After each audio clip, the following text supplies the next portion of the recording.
Forward on our meeting.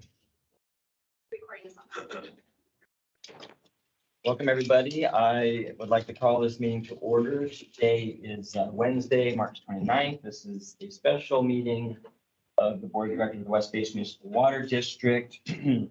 We'll go ahead and determine if we have a quorum. If staff could please do roll call. Absolutely. And we'll start with Director Deere. Here. Director Alvarez. Here. Director Gray. Director Gray. I'm here. Dir- I'm here. There we go. And President Houston Here. and Director Williams. Okay, not present. Great, thank you. We have 4 out of 5 present. So with that, we will go ahead and say the Pledge of Allegiance. And as a matter of fact, I'll put you on the spot if our new legal counsel, Joe Byrne, would be so kind as to lead in the Pledge of Allegiance. All right, I'm happy to. I'll stand and say with you the Pledge of Allegiance. I pledge allegiance to the flag of the United States of America, and to the republic which stands one nation under God, indivisible, with liberty and justice for all. Thank you. All right. Looking forward to next item, any public comment? Greg, is there anyone from the public who wishes to speak? Okay, we'll start with anyone in the room who'd like to make a public comment. And seeing no one acknowledging, I'll turn my attention to the online platform. And it appears that we have one person, Ernesto Pintoya. So if you can- Pintoja? I think Pintoja. Pintoya. Okay, Ernesto, please test your microphone so we could make sure we have your audio. Can everybody hear me? Yes. Good afternoon, Okay. and thank you for joining us today. And you Good will have, afternoon. good afternoon. And it looks like we have a second person also here to make a public comment. So we'll start with Ernesto, and you have 3 minutes for your public remarks. Well, just quick question. I want to make sure because the last time we were in, for all items, we speak now, correct? Or do we have to wait till the agenda item comes up? Joe, you can. I don't know what your past practice has been, but typically this would be the time for public comment on items that are not on the agenda. And then as an agenda item comes up, you give the public an opportunity at that time. Okay, then we'll wait because we're here for a specific item, myself and Anne Mariotti. So we'll wait till that item comes up. Thank you. Okay, thank you. And so with that, are there any other members online who would like to be recognized? Please do so by raising your hand. And it appears we have no additional hands raised. So we will receive those 2 comments at the time of the agenda item. Great, thank you, Greg, for that. I'll just make an announcement that we will adjourn today in memory of Julie Lugo Serra, who recently passed away this week in Culver City. And I'll say more about that at the end, but I want to make sure we adjourn in her memory today. So we do have a presentation this afternoon. Greg, if you'll leave it for a moment and here. Well, you know what? I'll go ahead and do it. I actually have it right here now. But what it is, I was going to have Greg introduce it, and I do see our colleague is walking in the door as we speak. But we're going to Mr. take a President, moment. Yes, Director Gray? I'm Excuse my sorry, turn. you mentioned that I'd like to offer another name for consideration for adjournment later on. Yeah, Leon Hughes. He's a member of the Compton community. And push-ups, really. Okay, hold on one second, Director Gray. I'm writing that down. Leon Hughes? Yes, Okay. Thank you. But Hazel, if you'll remind both of us as we get toward the end, we'll do that.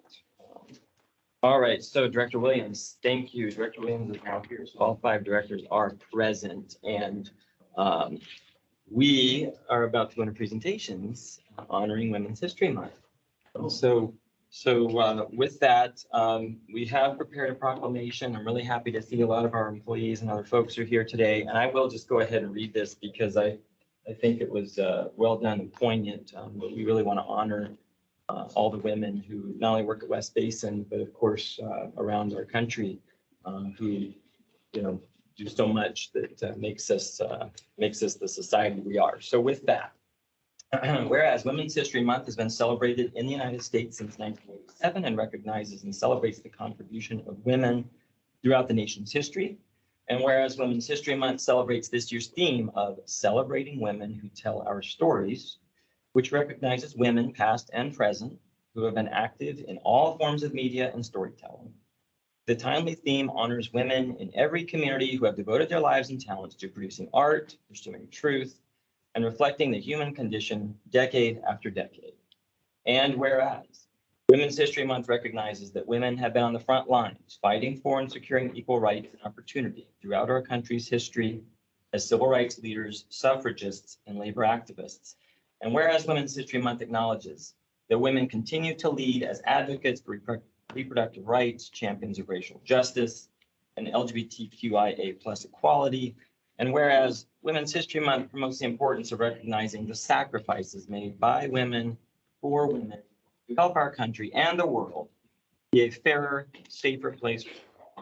Now therefore be it proclaimed on this, the 29th day of March, 2023, that we, the Board of Directors of West Basin Municipal Water District, hereby observe Women's History Month as an annual celebration to honor the generations of trailblazing women who have built America and West Basin's commitment to recognizing the women who contribute to our communities.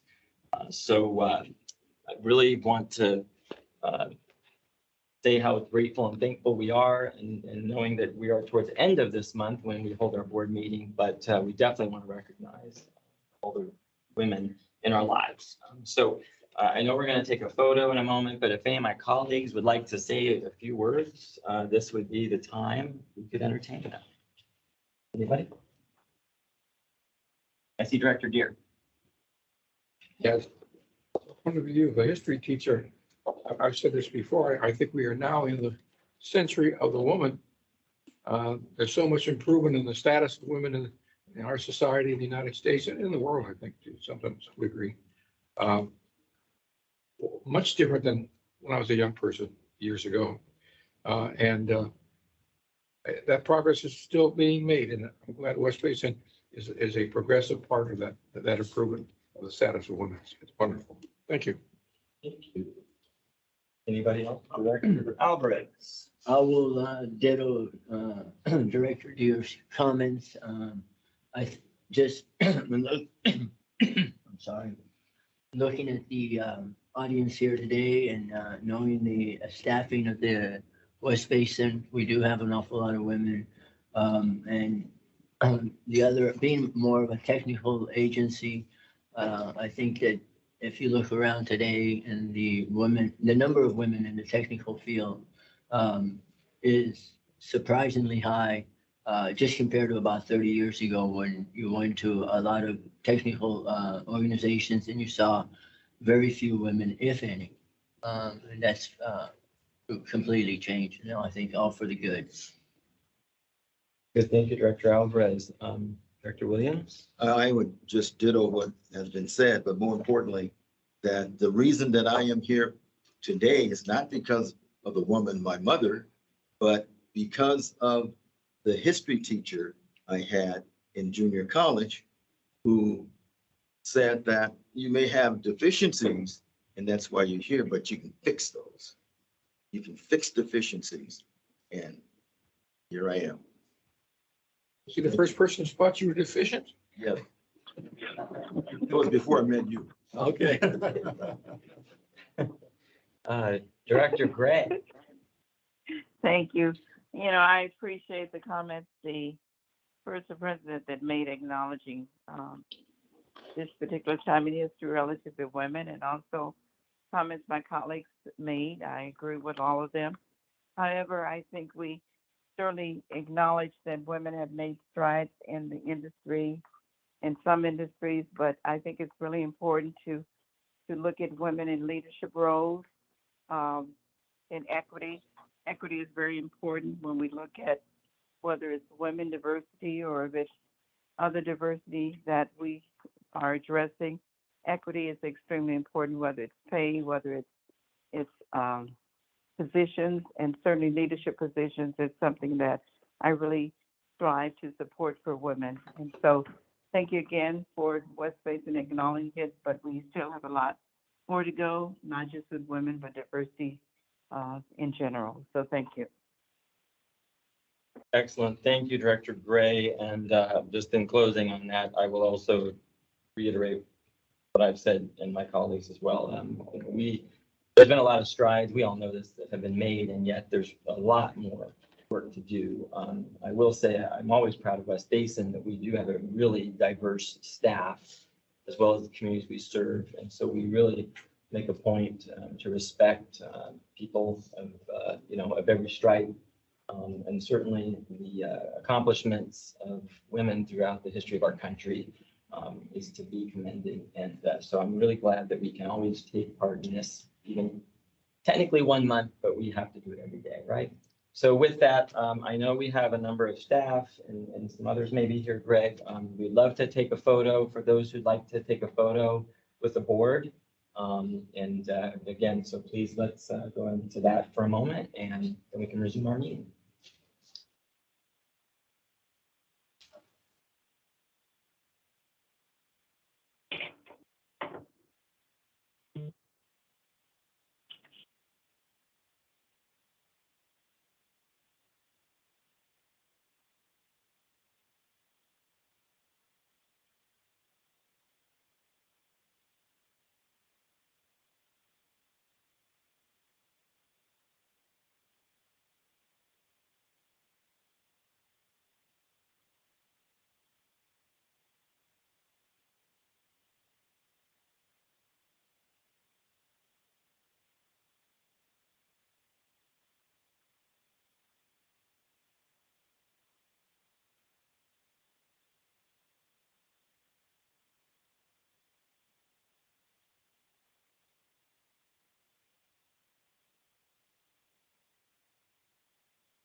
All right, well, with that, say thank you, everybody, and thanks to staff for being here. We'll move on to items too late to the agenda. Item number 6, there are none.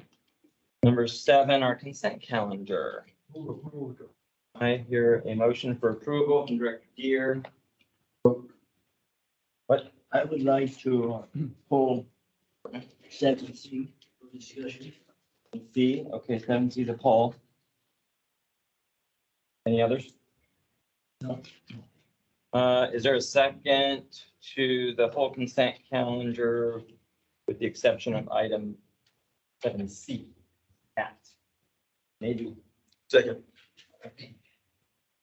The Director Gear made the motion, Director Williams seconded. So with that, we'll vote on 7A, B, D, E, F, and G. If our staff would call the roll. Absolutely. We'll start with Director Deere, Yes. Director Alvarez, Yes, with the exception of item 7B and 7D, where I would like to be recognized as a no vote. that was for B, and item D, recognized as a no vote. Okay, and Director Williams Yes. and Director Gray Yes, and President Houston. Yes. Okay, so the motion carries 5-0 for a few items and 4-1 for items B and D. And that brings us to item 7C, which is being pulled. 7C has been pulled, so that is the fiscal year 2022-23 district sponsorship request. If staff could please report on that item. Absolutely. So, so we have our acting board secretary, Vasquez, who will provide the remarks and recommendation for both items under 7C. So please, Hazel. Yes, so good afternoon, President Houston, board members, and anyone else present for the meeting today. I will have you turn to packet page 40 where item 7C begins. So there are 2 items here for your consideration. The first one is a sponsorship for the Water Education for Latino Leaders 11th Annual Statewide Conference that is scheduled to be held on Friday, March 31st and Saturday, April 1st. They do have a few different tiers available, as you'll see there on packet page 40. The highest one being 50,000, lowest one is actually the $7,500 one. We are at this time recommending a $5,000 sponsorship for this, as it is a bespoke opportunity that they have provided to us, which would grant West Basin an advertisement in their digital program for the event, as well as district logo placement throughout their promotional media and the conference itself. The other item that we have on here for your consideration today is WRD's 13th Annual Groundwater Festival. This is expected to be held Saturday, May 6th, 2023. And they also have various sponsorship levels, the highest being $10,000, lowest being $1,000. And staff at this time is recommending the $3,000 sponsorship level. And with that, I can read the recommendation that the board considers. 1, sponsoring the Water Education for Latino Leaders 11th Annual Statewide Conference to be held on Friday, March 31st, 2023, and Saturday, April 1st, 2023, in the amount of $5,000. Number 2, sponsoring the Water Replenishment District's 13th Annual Groundwater Festival to be held on Saturday, May 6th, 2023, in the amount of $3,000. And just as a quick reminder, reference that the $3,000 that is being recommended for the Water Replenishment District was at the committee's recommendation back earlier this month. So that has been adjusted based on that recommendation. And with that, I'd be happy to answer any questions. Very good. Thank you, Hazel. Questions from directors? Since I pulled it, I guess I have questions. With respect to the first item, the Water Education for Latino Leaders, have we ever sponsored this organization in the past? We have not. And who put this on the agenda?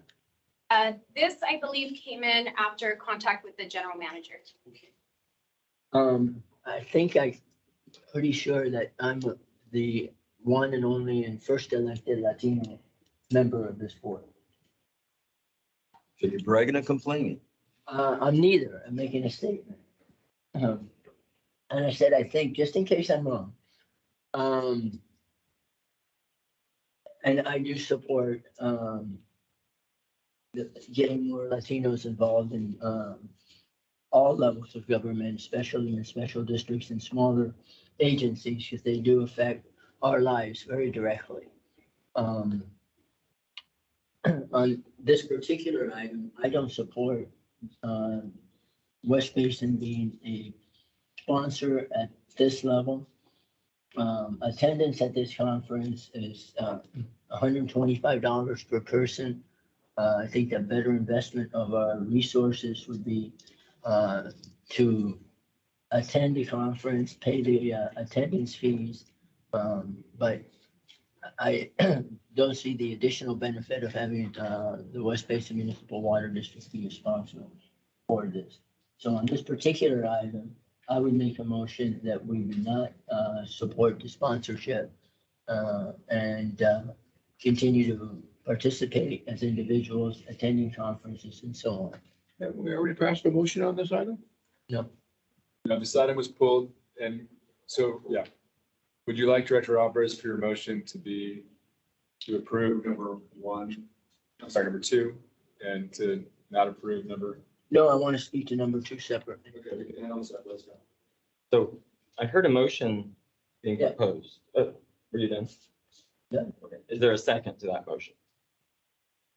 Point of information, are you gonna propose a different amount? Is that the problem? No, Just don't wanna- I just don't think that it's appropriate to have, and I've been very consistent about the amount of money that's being spent on sponsorships and so on. I think it's better to participate, but that we don't get that additional benefit from just the sponsorship without the participation. And a lot of times we don't, and I'm talking participation as board members, not as staff showing up. And a lot of times the board members do not participate. So I don't believe it's a worthwhile expenditure of water funds for this particular organization. And I will not be supporting it. It's actually made a motion not to support it. So there's a motion on the table. Is there a second? I'll second the motion. All right. So there is a second on this motion. So Joe, can you read the motion to us again, just so we're all clear? Yeah, the motion would be, we're taking this kind of in a bifurcated way. Correct. Motion would be to not take action on number one, requested staff, and to not sponsor the Water Education for Latino Leaders 11th Annual Conference at a level of $5,000. There'd be no sponsorship.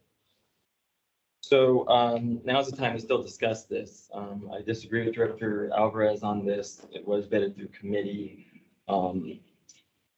You know, I share some of his concerns on the one hand, but on the other hand, this was vetted and discussed at the committee. And also regarding just us attending, is this on our list of approved conferences we could attend, or where the district would buy a ticket for us?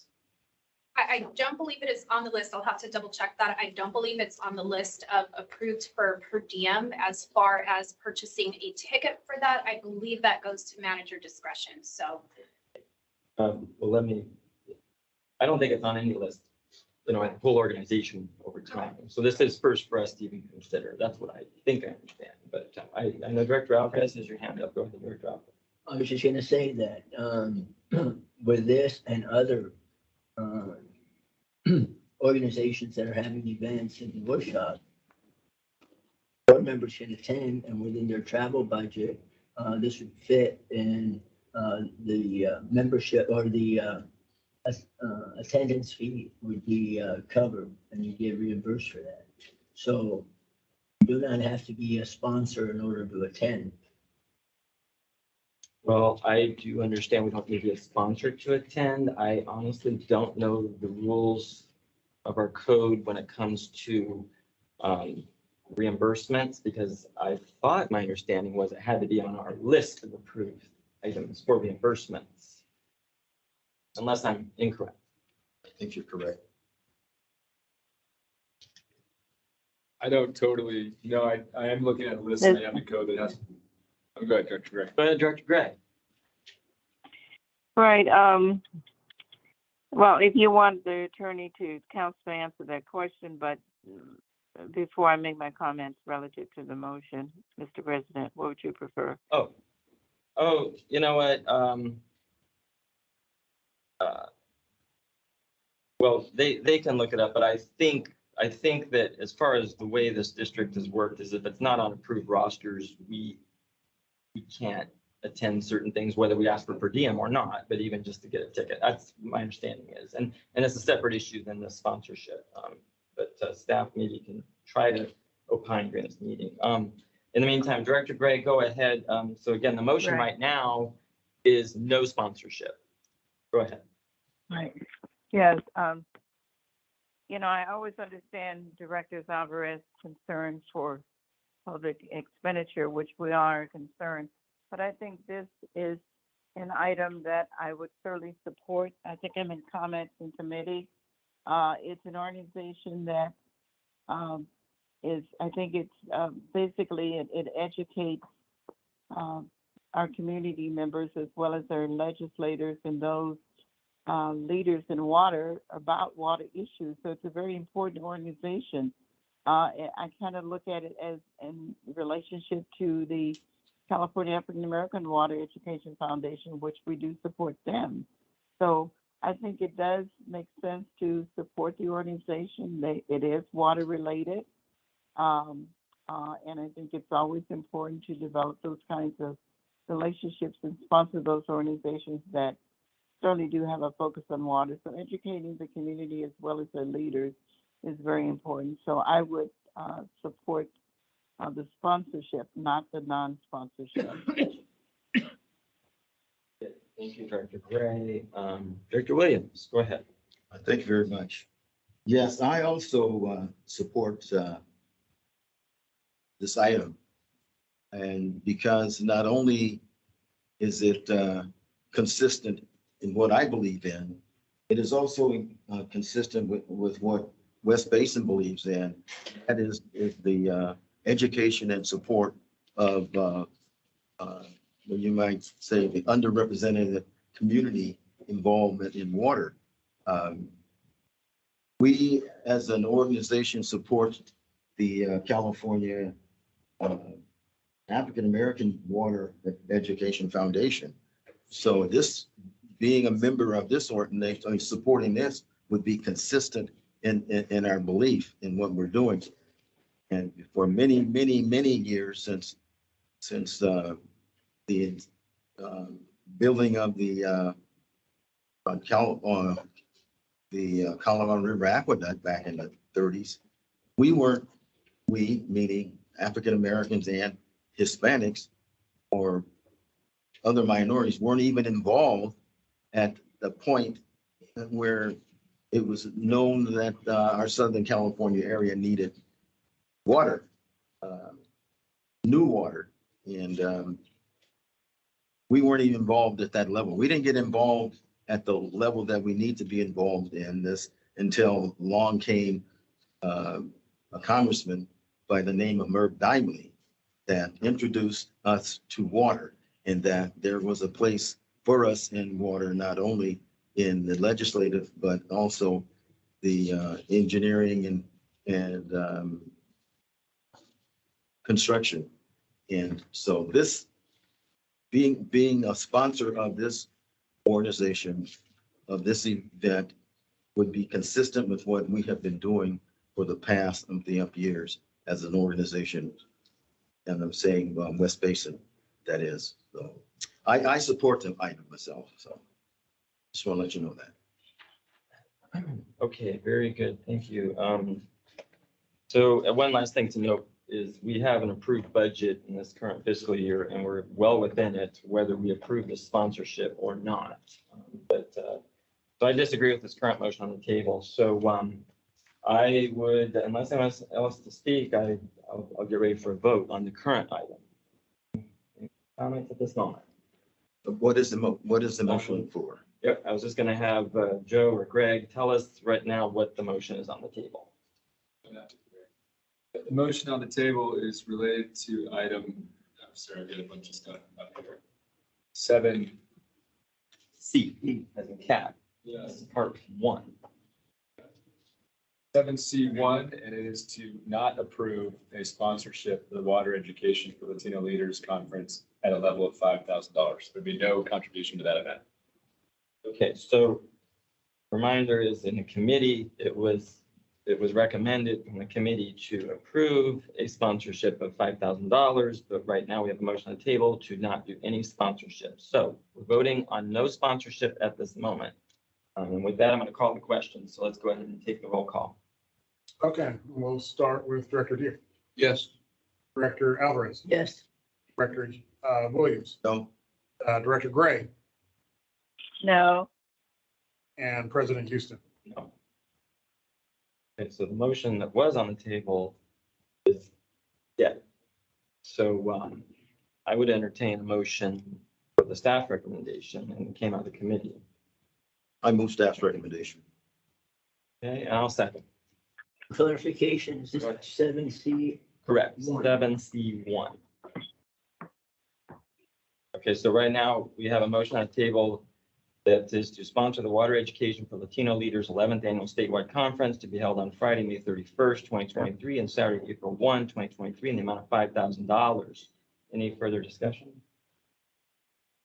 All right, with that, we'll go ahead and take a vote on this motion. Okay, so we'll start with Director Deere, Yes. Director Alvarez, No. Director Williams, Yes, Director Gray, yes. and President Houston. Yes. Yes. Okay, so that one passes 4-1. Now we'll move to item 7C, part 2.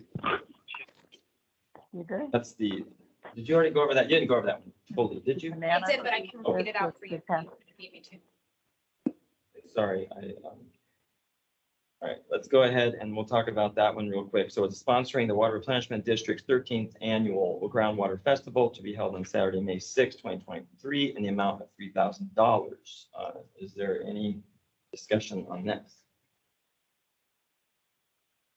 I move the motion.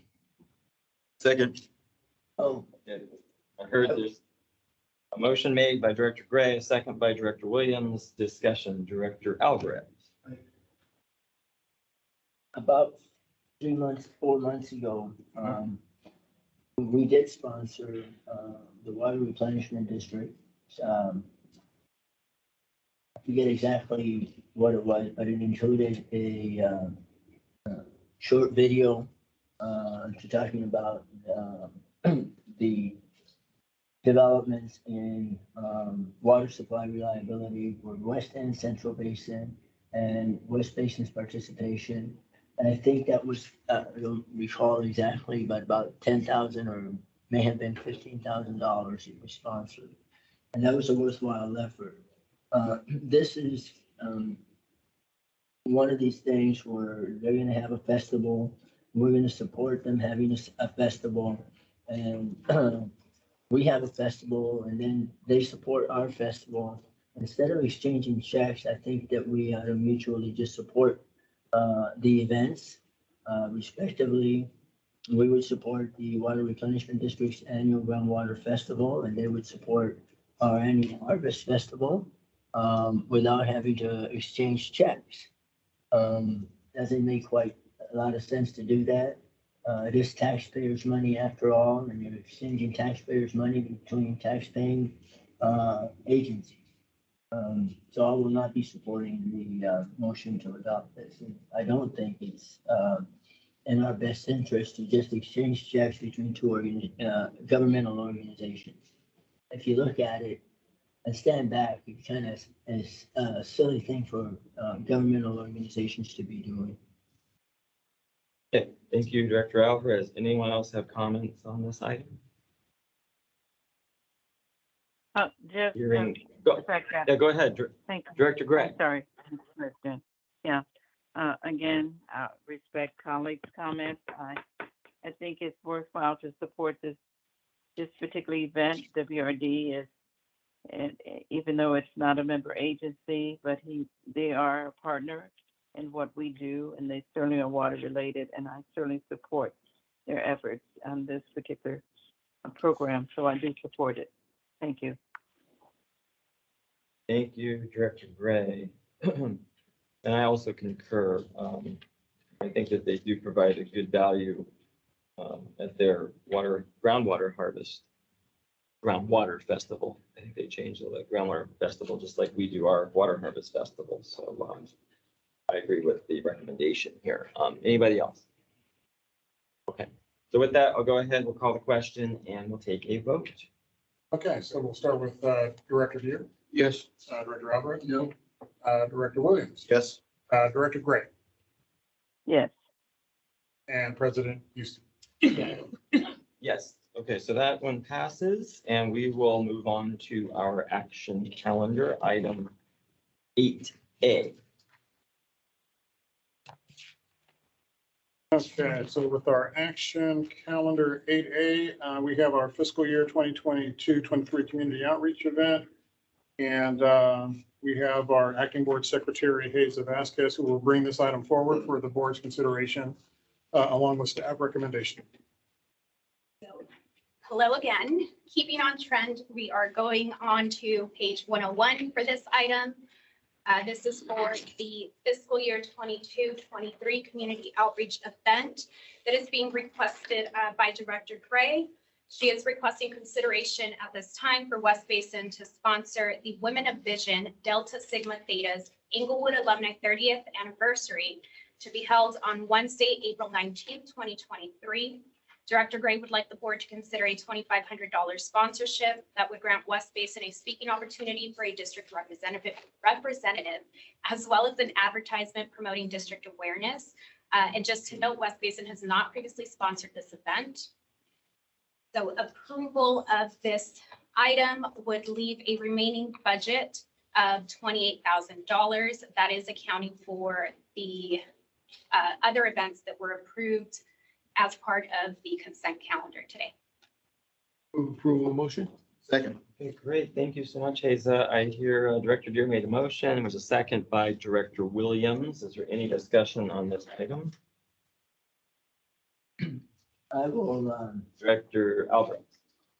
again, just being the frugal person that I am, and since this was brought to the attention of the board by Director Gray, would it be acceptable to you to make a sponsorship at the $1,000 level instead of the $2,500 level?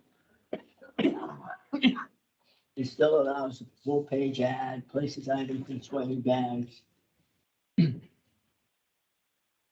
There, Director Gray? Oh, I'm here. I didn't quite hear. Director Alvarez, I'm sorry. You said something there.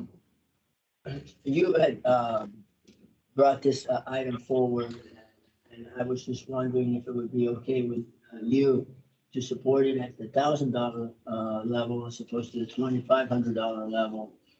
You still have to get a full page ad and items in the swag bag in terms of the Yeah, I I'm not- appreciate you offering that. I'm not sure what that level would get us. So, I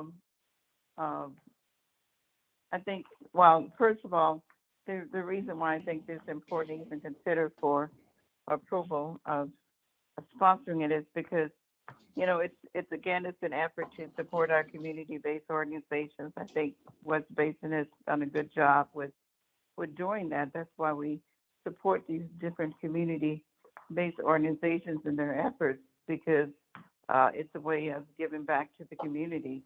And so that's the reason why I bring support having on the agenda for the board to consider sponsoring these different organizations. And I certainly think this one is one to be considered.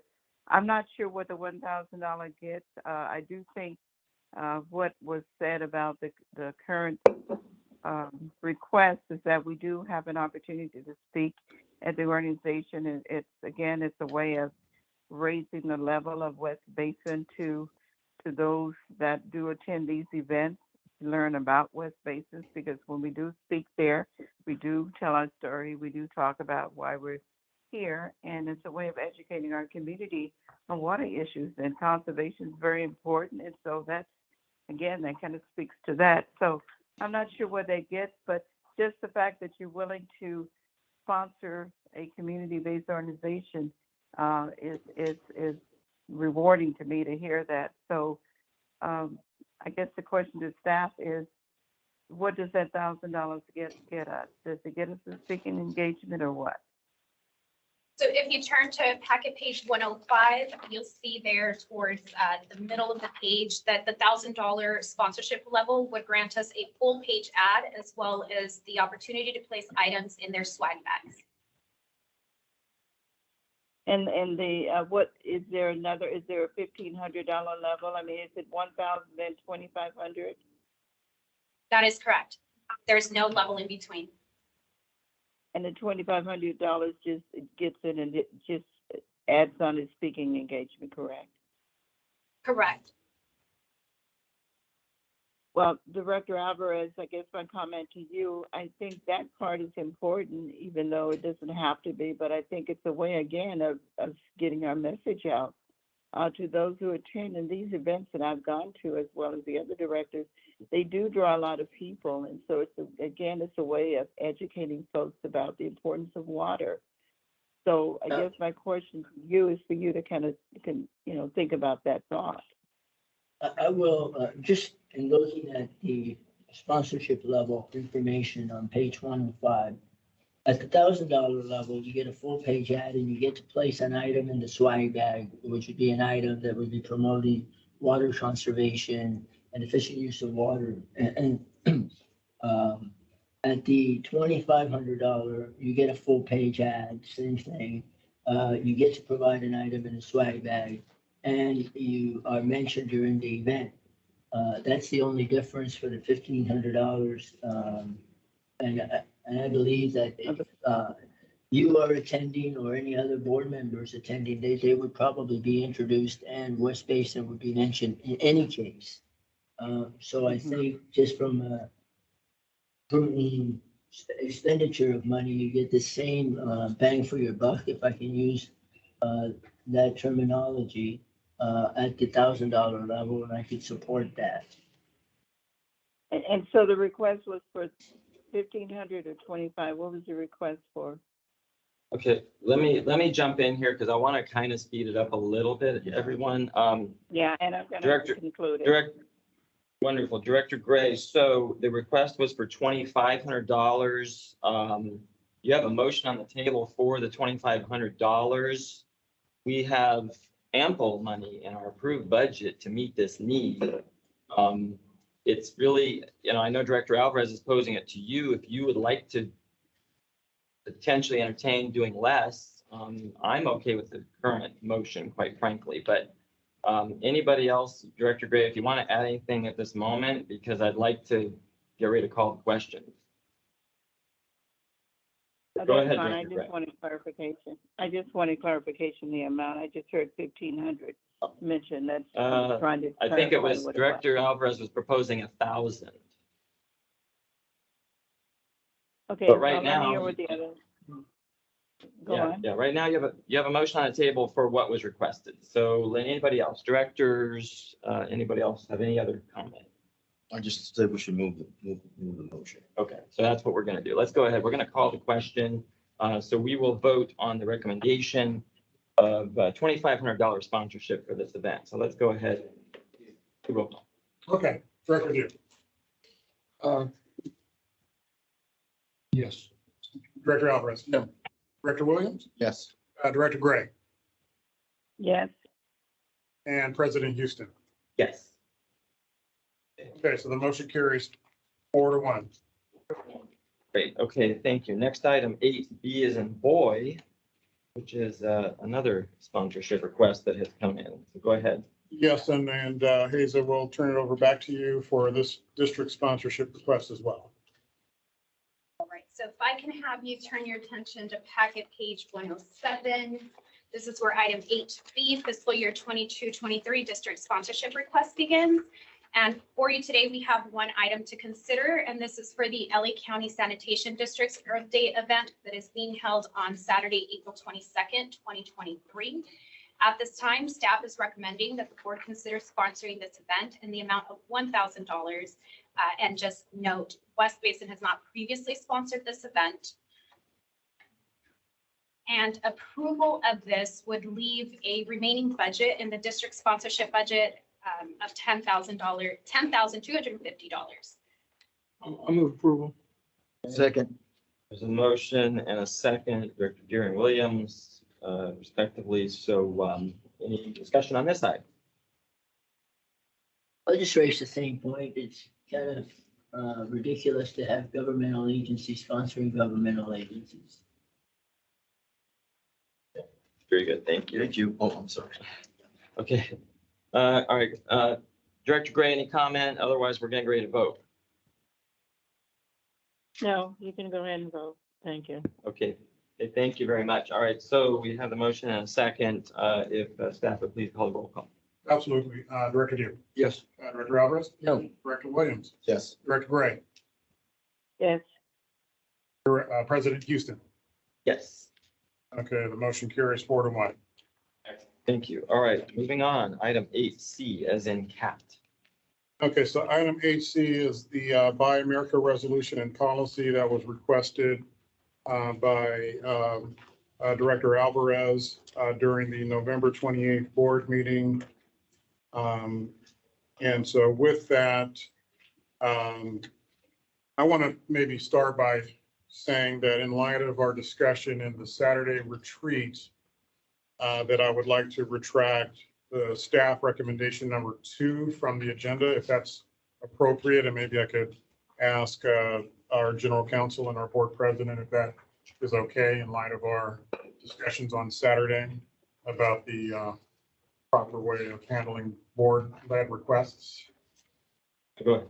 Yeah, I think that's fine. However you want to present the information, if there's a change of opinion or direction on what staff recommendation is, it's communicated as you are. Okay, all right, and with that, I'll ask you to turn your attention to packet page 115, where we have the staff report, which covers a number of items, both the resolution, some of the background history, as well as analysis that has been prepared by staff at my direction. And I'm also prepared to provide a presentation if it would please the board, but I'll defer to the board if they'd like to have any discussion from staff about this particular resolution. If not, then I completely would defer to the director who asked for this item, Director Alvarez. So let's do this. Well, first of all, what is the pleasure of the board? Do we want to hear this presentation, or Director Alvarez, do you want to open this and tell us what it is? Or, well, let's do this. We'll do a presentation. I mean, you guys have got these slides all prepared. What, Director? Yes? yes.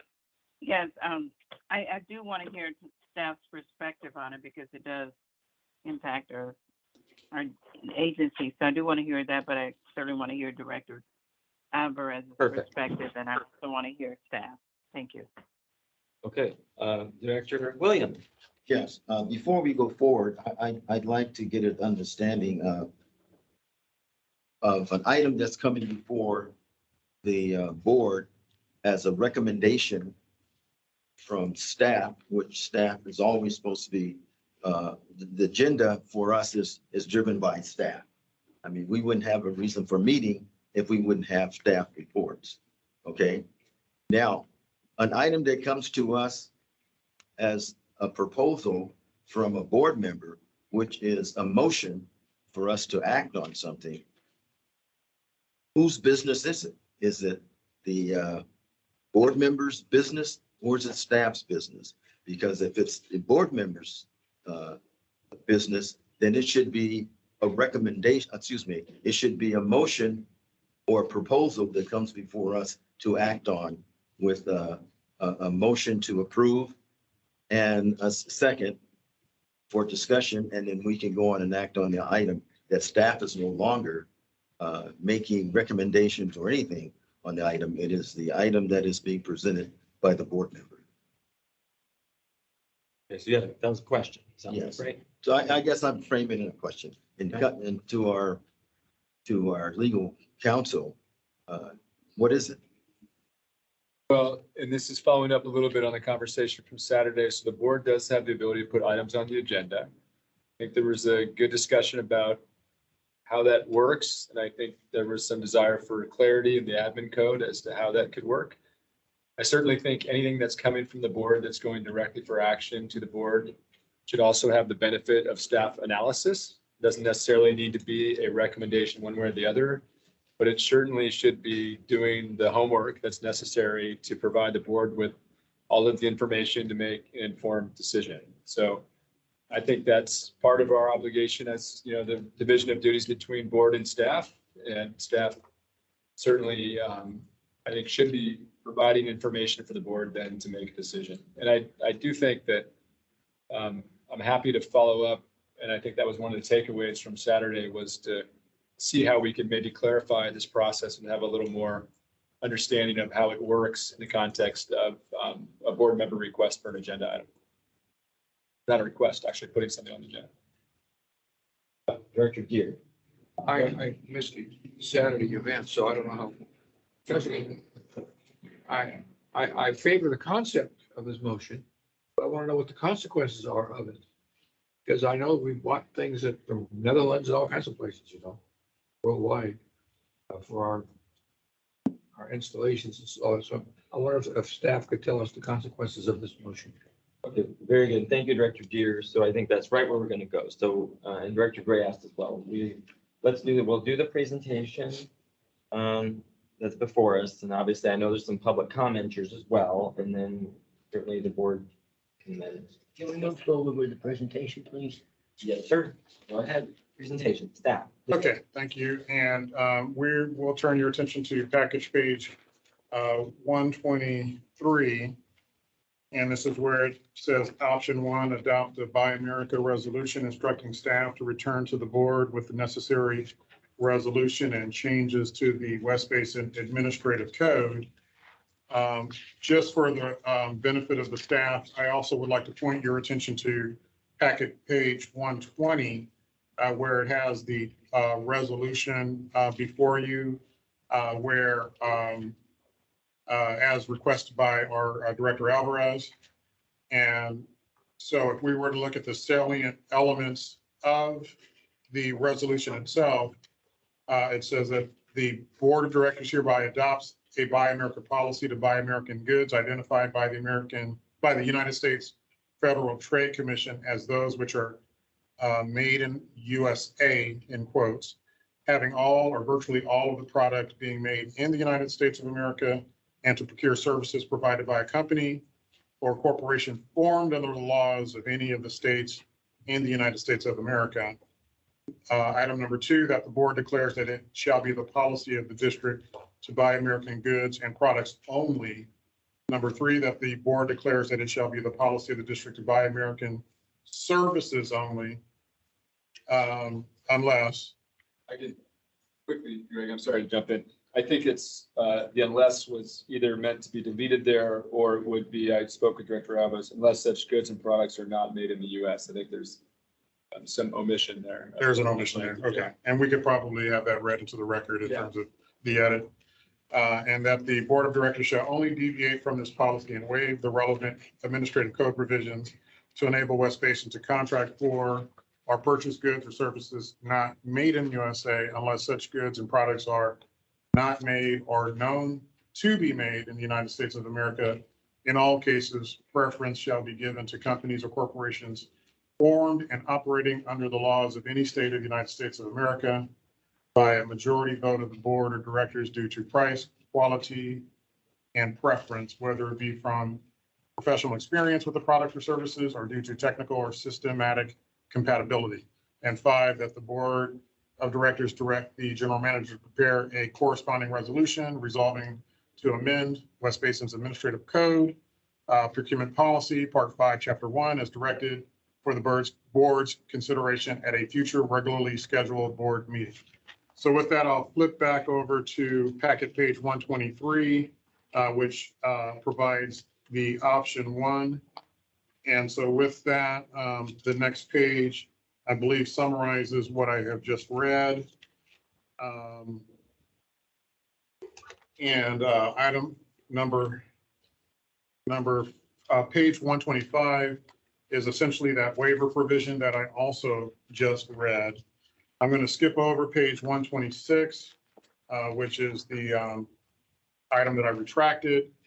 And now we'll get into a little bit of the background here. So Made in America laws. So the definition, Made in America laws means all statutes, regulations, rules, executive orders related to federal assistance, awards of federal procurement, include those that refer to Buy America or Buy American, that require or provide a preference for the purchase or acquisition of goods, products, or materials produced in the United States, including iron, steel, and manufactured products offered in the United States.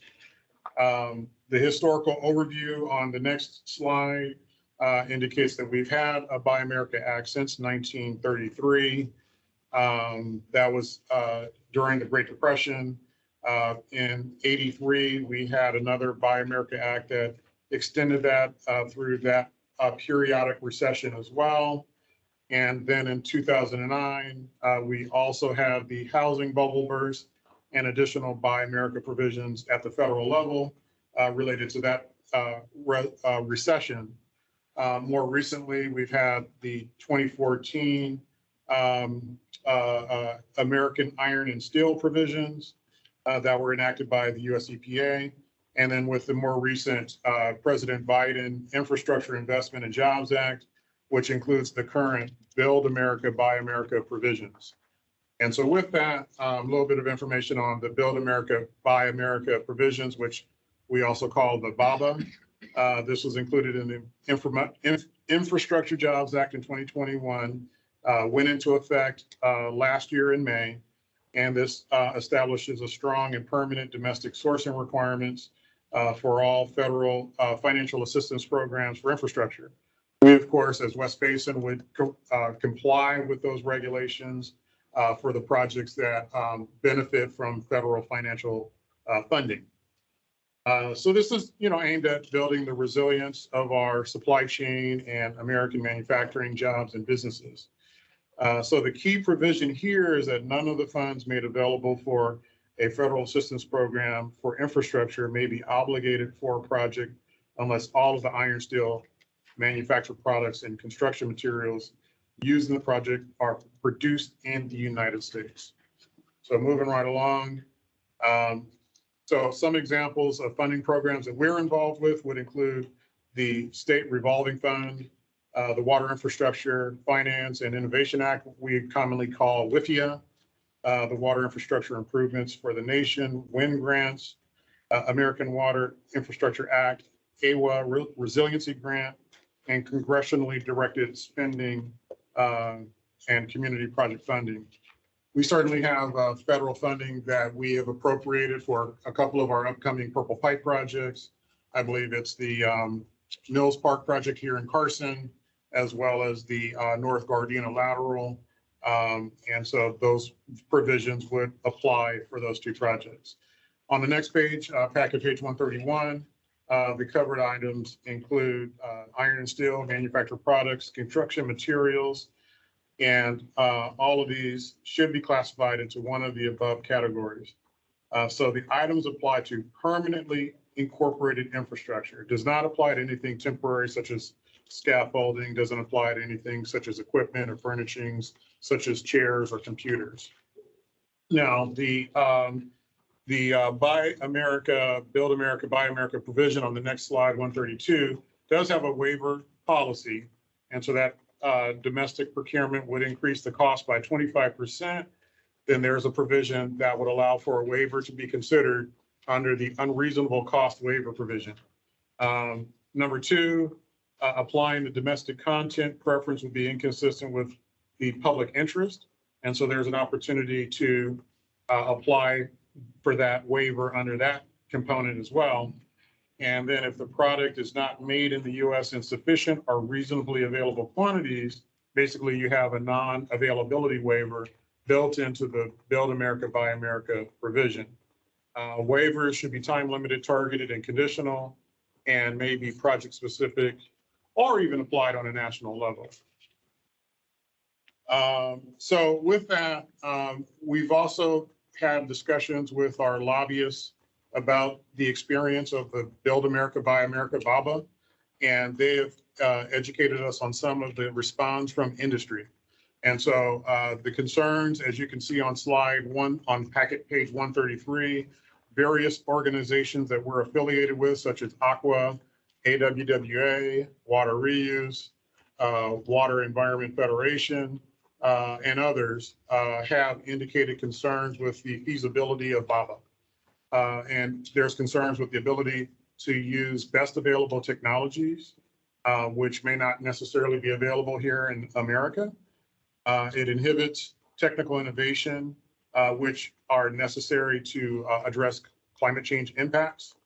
It also adds to what is already a stressed supply chain here domestically.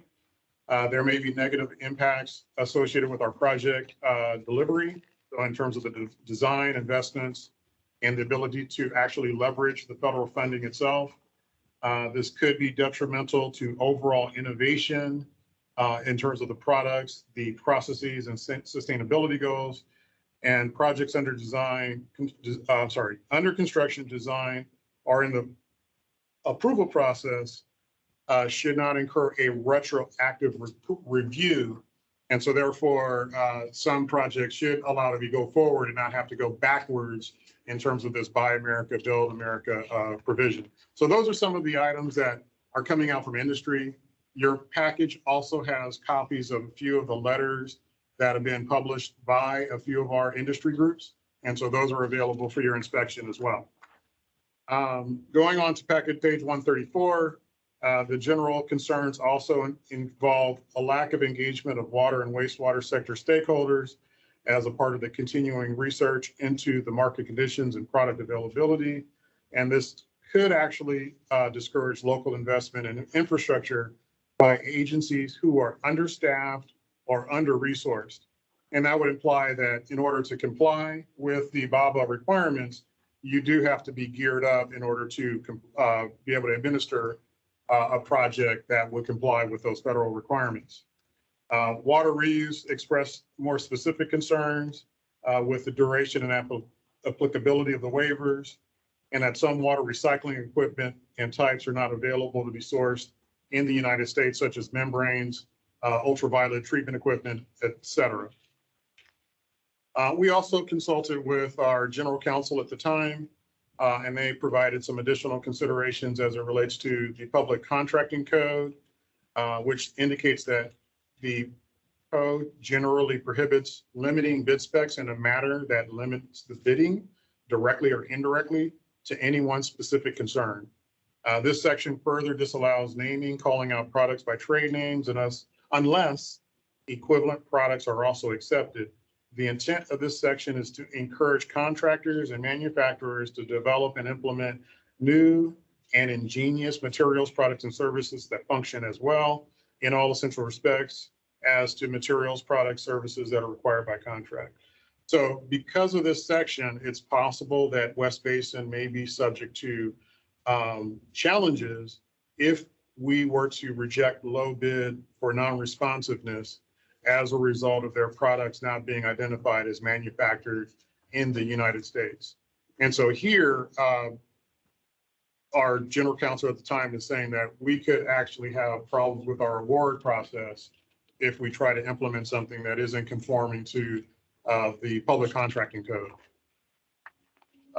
Going on to packet page 136, some additional considerations that we want the board to think about is the procurement procedures itself.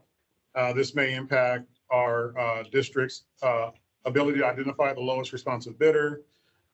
It may require that we identify the equipment assembly and making sure that the products that are being provided under contract comply. The enforcement effort may be extensive, and the liability, as we just mentioned, also applies to subcontractors who the prime may hire. And so policing all of that may present some operational challenges for the district. Number two here, operations and maintenance, the availability of the parts and the assets that we currently use may be challenged with supply chain conditions. Some equipment that we use is specialized.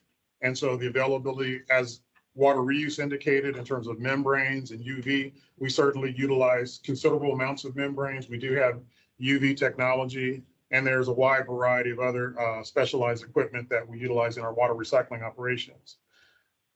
This also could impact our in-kind assets and part replacements. And then the cost implications of this policy are not yet known. And so we would potentially want the board to have better understanding of what the cost implications are to those things that we buy frequently and that we buy at high dollar values. Finally, here, item number 3, engineering projects, adoption of the federal requirements for new infrastructure projects, critical systems and asset replacements may be hindered by this policy. So that brings me to the end of this particular briefing, and I'll turn it back over to the board president. Okay, thank you very much, Greg. I guess with that, we will just open this up to discussion, although you're right. I have, I believe there are a couple folks who are online to comment. So actually, why don't we do that at this time? Absolutely. So we have 2 hands raised. It seems the first hand that was raised is with Anne Marie Ote. And so we will provide 3 minutes for your remarks, Anne. And I want to first of all say thank you for being with us here today. I believe you were here with us in the last board meeting for the same agenda item. And thank you for being with us. Please test your microphone. How do I sound? You sound perfect. Please go Okay, forward. great. Great to be here with all of you commissioners and staff, and also with our brother Ernesto Pantoja of Laborers Local 300. I am here as communications director, Anne Marie Odie of the Los Angeles, Orange Counties Building and Construction Trades Council, representing 140,000 skilled men and women in 48 local unions and district councils, and very happy to work in ongoing project labor agreement projects with West Basin, especially no matter what the weather is outside. We know it's a very, very crucial time for water supply and delivery. Most important, we do strongly support item 8C, option number 1. I do hear the concerns that have just been raised, want to address a few of them. We envision this again as being in line with what the Biden administration has pushed. A few years ago, we probably were not looking at the resources for these high-end supplies for the projects that we work on.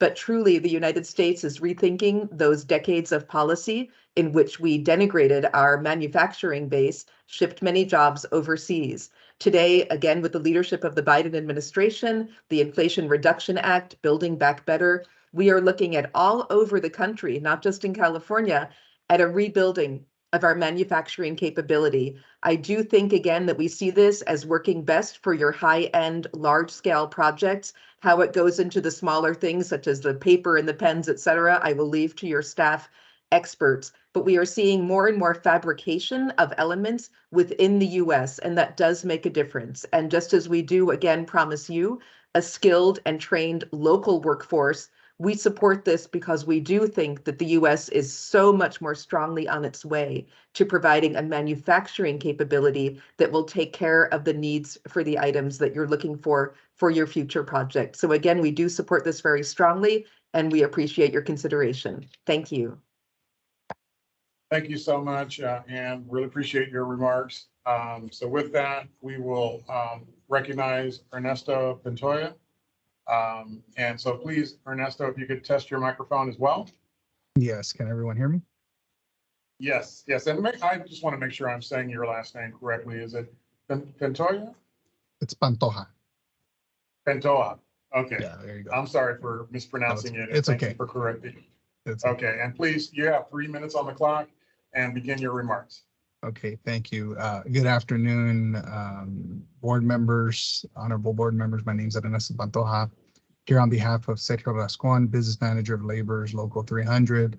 I'm also a ratepayer, a resident of the city of Inglewood, so this is my board. I vote in these elections, obviously. I vote for this board member that represents our area.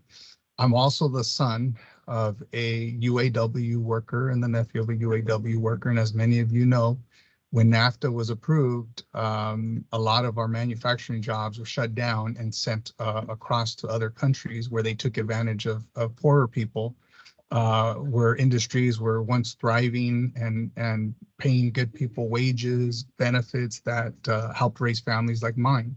I came from the Northeast San Fernando Valley, the city of San Fernando to be exact, and we had a ton of great manufacturing jobs, union jobs that made the Northeast San Fernando Valley a beacon of the middle class.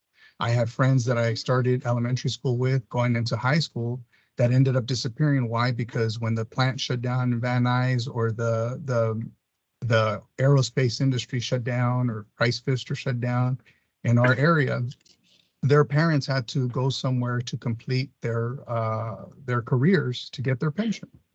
And here we are, full circle, coming back to the opportunity to start building things in and manufacturing things in the U.S. And we're turning a blind eye at it.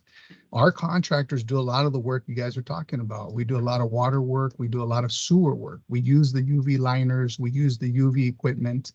And it's sad when you have a lot of that stuff coming from different countries. Why aren't we trying to encourage that development and that technology here? Well, why? Because they know they can develop it somewhere else and we're going to buy it regardless. It makes no sense to me. The same way we shipped off all the auto manufacturing to other countries. Well, of course, they're going to build it over there. It's cheaper.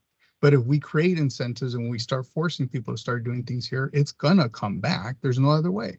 For many of us who remember, one of my first jobs was working for Playa Capital Company. We built Playa Vista right there in West LA. Many of you remember during when China was building that dam, we had a huge problem finding steel, both for reinforcing structural and concrete. Why? Because it was all being developed outside. And it sent prices soaring. The aquatic center we built in San Fernando went from being 350 million to like 700 million. And we had to scale it down. It couldn't be what we imagined. Why? Because everything was being manufactured outside of the United States. Here we have the opportunity to start investing in ourselves, in our future, bring back these manufacturing jobs and open up to skilled workers that can, like my dad, my uncle, and all our family members that worked in those industrial plants, to give them a life. I mean, that's what we do within the trades. But we have an opportunity to start doing that and start sending a message to other agencies that they need to start doing the same thing. If people were all in line, we'd be doing this U.S. Economy an advantage by forcing other countries to start doing stuff. Ernesto. Thank you. Thank you, Ernesto. Apologies, 3 minutes is up. Okay. Anybody else, Greg, that was wishing to speak at this time? We have no additional hands raised on the platform at this time. So I believe we are complete with the public remarks. All right, well, let's go ahead. I'm just going to open this up. We've heard presentations, staff gave us some background, we heard some public comment, and I guess, unless anyone else, I would defer to Director Alvarez. She is the one who put this on our agenda. So, Director Alvarez, the floor is yours. Yes, I would very much like to address this item. I'd like to remind everyone that there has been a Buy American policy on the books at the federal level since the Great Depression. And I believe our general manager in his presentation mentioned that. And the Buy American policy that has been in place over the last 90 years, effectively, has not ended up defending or securing American manufacturing and the solid jobs, middle-class jobs that it has created. We need to really think about what's happened in the last 40 years in particular, because beginning in the 1970s and 80s, we saw an awful lot of changes in the way American industry does its business. And as a result of that, a lot of manufacturing capabilities, which this country led, was lost. And is continuing to be lost unless we change the direction of our current policies. I believe the Biden administration with the BABA Act was trying to go in that direction. They have gotten a lot of pushback from industry. A lot of the industry that's pushing back is industry that is not only American-based, but foreign-based. And not included in the package this time, but if you look at your package from last month, and I don't know why they didn't include those letters,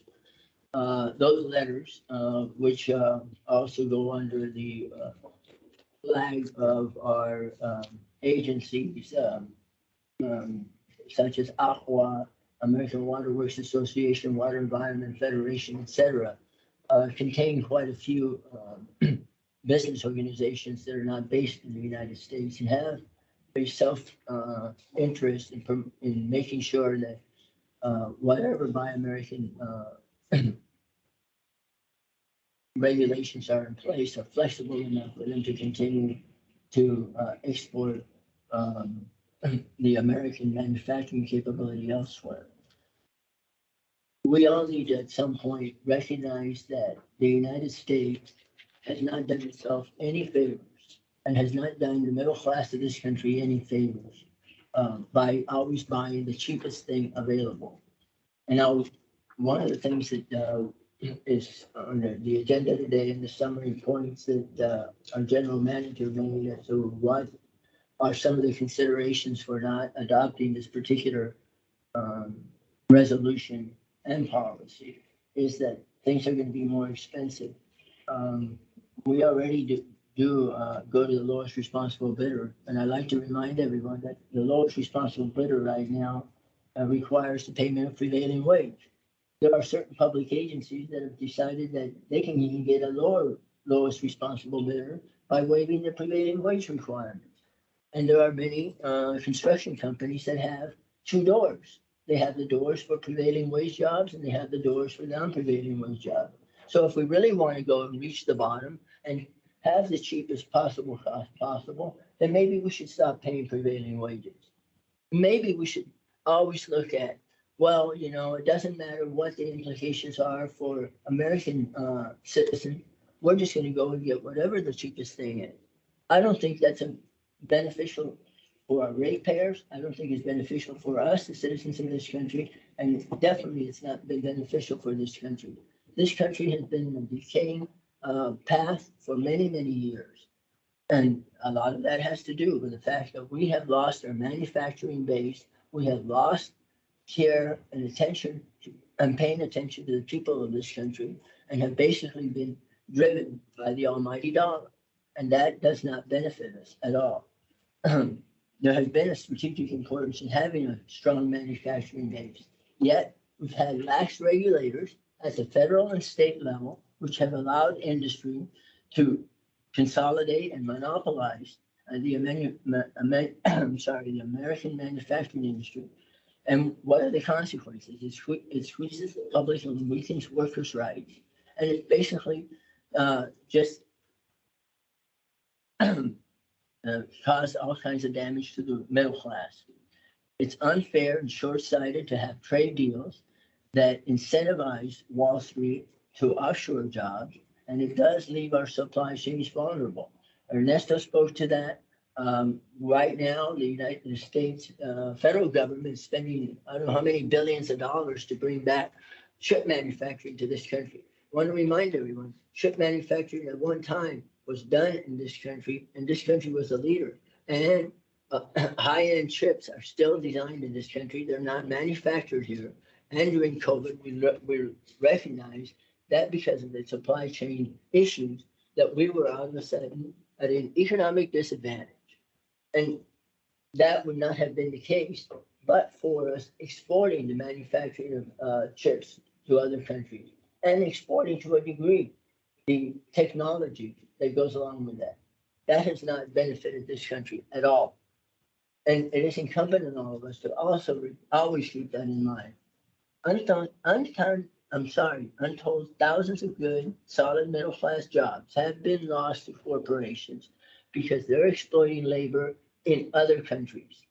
And we do not get to compete on an equal footing.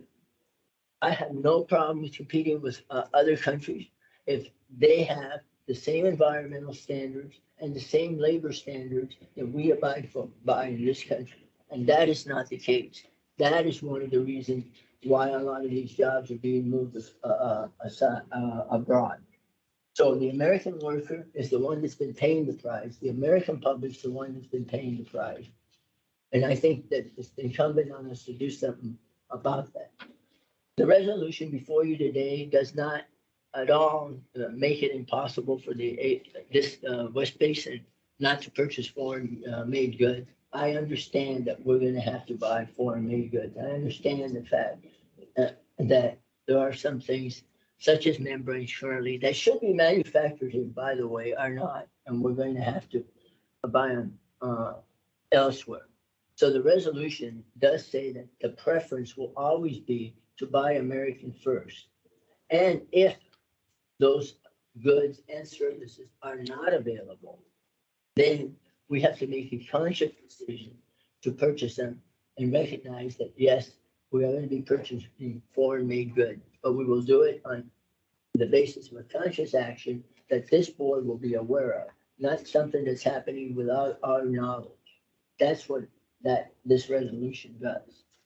So it's, just to summarize, it's due to the ongoing myriad transgressions of many financiers and profiteers over the past several decades, beginning in the 70s, with the acquiescence of many co-conspirators who, for myriad reasons of convenience, went along to brought the nation of America's industrial might and the solid working class jobs it supported. Today, it will take the acts of many, however difficult and on appearance insignificant, to ensure that America's industrial economies and the jobs it supports will be made whole again. It's a long and arduous process that begins with small actions, and it's actions taken by agencies such as West Basin and others. And it has to be done at the grassroots level. We all need to do our part to do this. So it is the right thing for West Basin to do. It's the righteous thing. And I move the adoption of the resolution that was read by the General Counsel. Thank you. I would second that motion. Great. Hold on one second. May I make a- So we have a motion. We have a motion on the table. We have a second. So of course, now we would open it up for discussion. I heard Director Gray's voice first. Director Gray, go ahead. Thank you so much, and I want to thank the speakers and staff also for their presentation, and Director Alvarez for his comments. I think we all support jobs for Americans, and after hearing everything being said, I certainly support what Director Alvarez has on the table now. My only hesitation was always to make sure that it would not hinder the operation of the district. So if the language is that American products preference, that's our preference. But if we cannot, and we still have the staff has the ability to purchase products elsewhere, and it does not slow down the process, then certainly I do support that. And it does have to start at a level. I think Director Alvarez said grassroots, and you're right. This is kind of grassroots. So agencies or public agencies need to recognize that we should support American jobs and so forth. So with that being said, I do have a question if I can ask that of staff, Mr. President. Is that okay? Go ahead. Yeah, go ahead. Yes. After hearing everything being said, Mr. General Manager, do you see any issue with the statement that what we're considering about the preference for America first, and if not, you have the option of looking elsewhere? Well, thank you for the question, Director Gray. I think that the mechanisms of the policy that's before you need to be really thought out in terms of what are going to be the procedures. How do we go about verifying compliance with all of the purchases that we are making. And I'm going to set aside the cost perspective and just focus on the procedural aspects.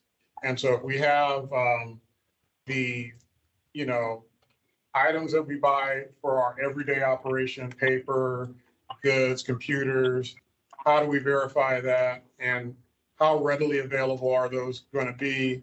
And if we are unable to identify domestically available items that are sufficient for the district, and bringing those back before the board on a case-by-case basis each and every time so that we can get an approval to make an alternate purchase is, I believe, the procedure that is being contemplated in this policy. And so I think that those mechanics really need to be thought through and make sure that the board is comfortable with how that's going to work if we truly want to make sure that we're functioning effectively. I don't know what the impact will be in terms of, the staff time involved with that, whether we may need to reconsider the staffing level in our supply chain group.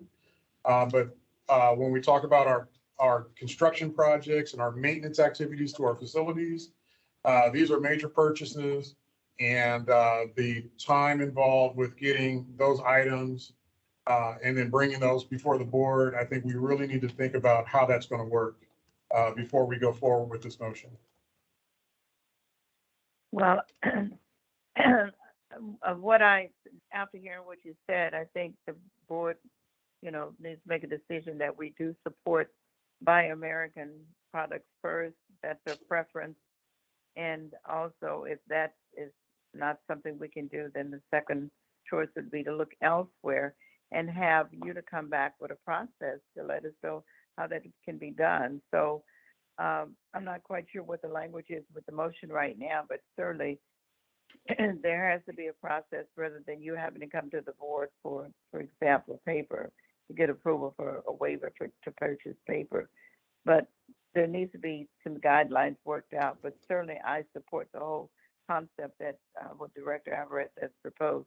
And I really thank him for doing that because we do need to be conscious of that. And so, again, those are my comments. We need a process, but the board needs to make a decision about we support the concept. Thank you. Director Gray, if I may refer you to the third item in the resolution, and it says, and I'm reading it now, as it read by the general counsel, that the board declares that it shall be the policy of the district to buy American services only unless such goods and products are not made in the United States of America. So in the event that there are goods and services which are not available in this country, then we would then accede to the fact that we have to purchase them. What I would go is one step further and say that we would then follow that up with letters to our state and federal legislature and our organizations, industry organizations, pointing out that these particular products are not made in America and that we would support their efforts in encouraging the manufacturing and the provision of those services in the United States. So the issue here is not that we can't do it. The issue is that we're going to go one step further and do go out of our way. It will be a little bit more work to ensure that we're always going to be at the forefront of making sure that the policies out there, that there is a grassroots movement. And I can guarantee that if every agency at the local level, at levels like ours and the municipal level, really made an effort to go out and start saying, we're going to buy American-made goods and support American produced services, that a lot of things would come back to this country. I applaud the Biden administration in spending the money that it's been, or committing the money that it's committing to bringing back chip manufacturing. I think we should be bringing up a lot more manufacturing of other goods, but chips is probably a good place to start. Any place that you start would be good. So I think it is very feasible for us to adopt this resolution with the understanding that when goods and services are not available in this country, and it's in the resolution, then we would buy them from foreign sources. But that doesn't mean we should be doing it willingly.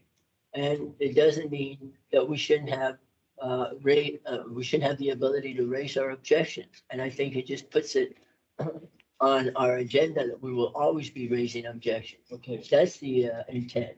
And I'm sorry that you got in my high horse here, but yes. Does that Yeah, help, Director but- Gray?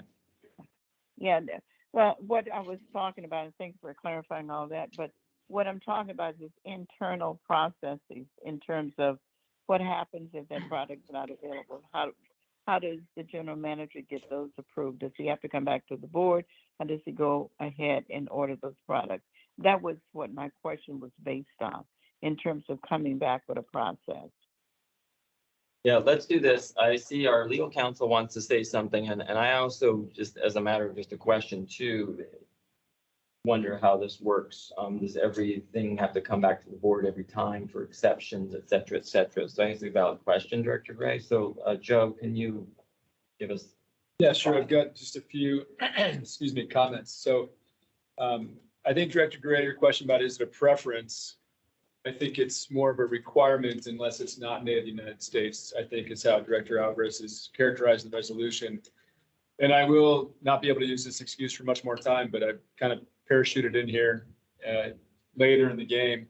I do think that the resolution certainly gives the intent, but I agree with the general manager about it being a little unclear. I'm not sure you said this, Greg, but I'll say this, about what the process would be and how a waiver or exceptions would work.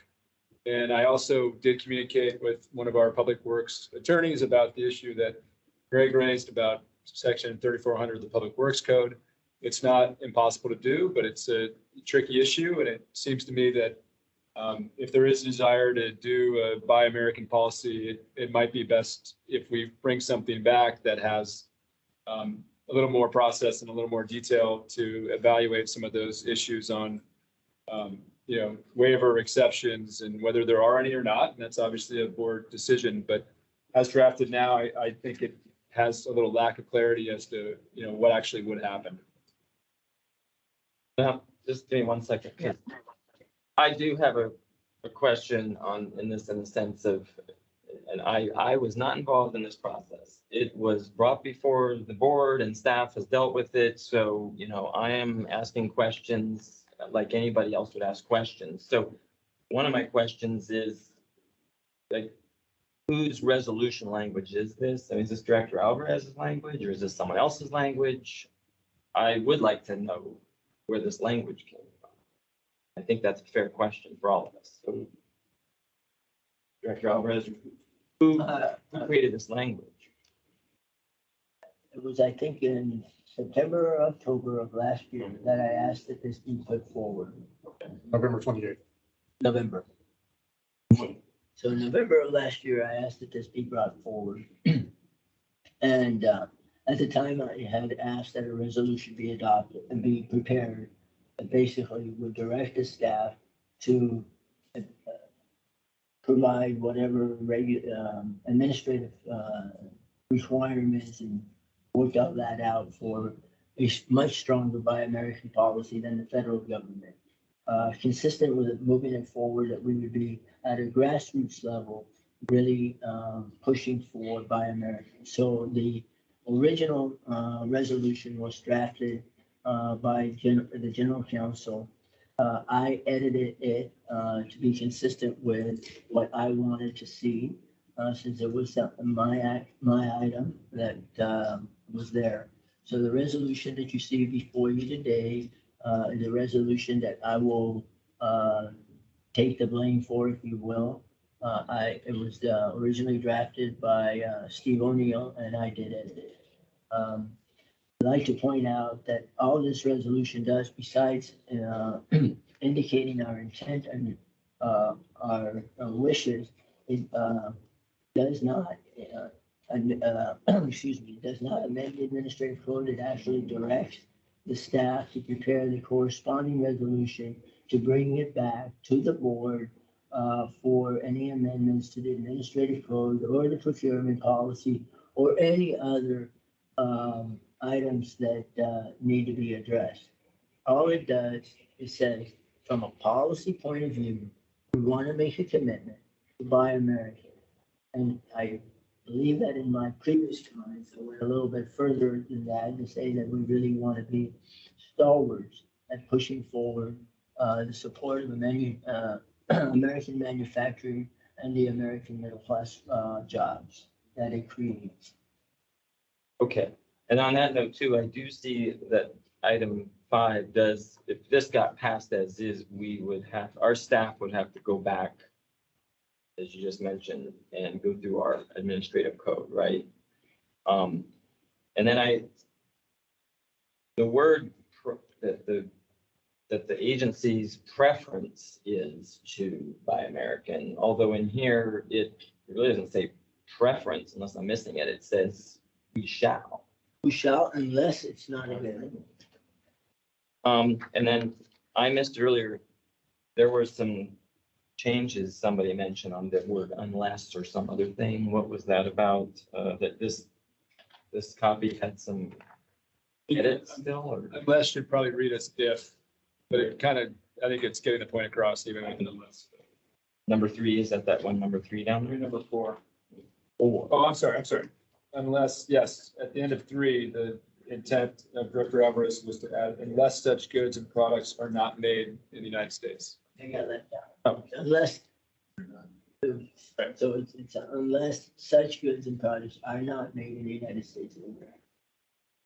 So I still have a question, and I didn't get the answer yet. So if we were to pass something like this, do we have to review every time there's a problem, if you will, that we can't find the product? Is it gonna have to come before the board every time for the exemption? That would be my wish. And what does that exactly mean? I mean, That just means that you would be every time? recognizing that this type of equipment or material or service is not available in this country, and that we are having to go abroad to procure that. It doesn't preclude us from procuring it. It doesn't preclude us from procuring what we need to optimize the operation of our. Doesn't preclude anything. What it does do, it makes it incumbent on this board to recognize that there are many times when we are going to be buying foreign goods. And I hope that that also then motivates us to step forward, and as I mentioned earlier, to write our state, federal legislators and our industry organizations to support bringing those types of goods and services back to this country, just like the federal government is doing today with chip manufacturing. Very good. Another question I have, because, I mean, there are no examples in any of this background of other agencies around the country who've done this. So, I mean, have other cities, counties, has anybody done this at a local level? Because there's nothing referenced in here or talked about today of anybody who's done this. I would probably, I don't know the answer to that, but I will give you that maybe we would be the very first organization to do this. But as I say, it's got to start somewhere, and we have to start a grassroots movement, and somebody has to start. So if no one's done it, there's not a reason for not doing it. Right, well, I understand, but I did have to ask that question. And I'm gonna open it back up there one again, but I think we all understand the sentiment.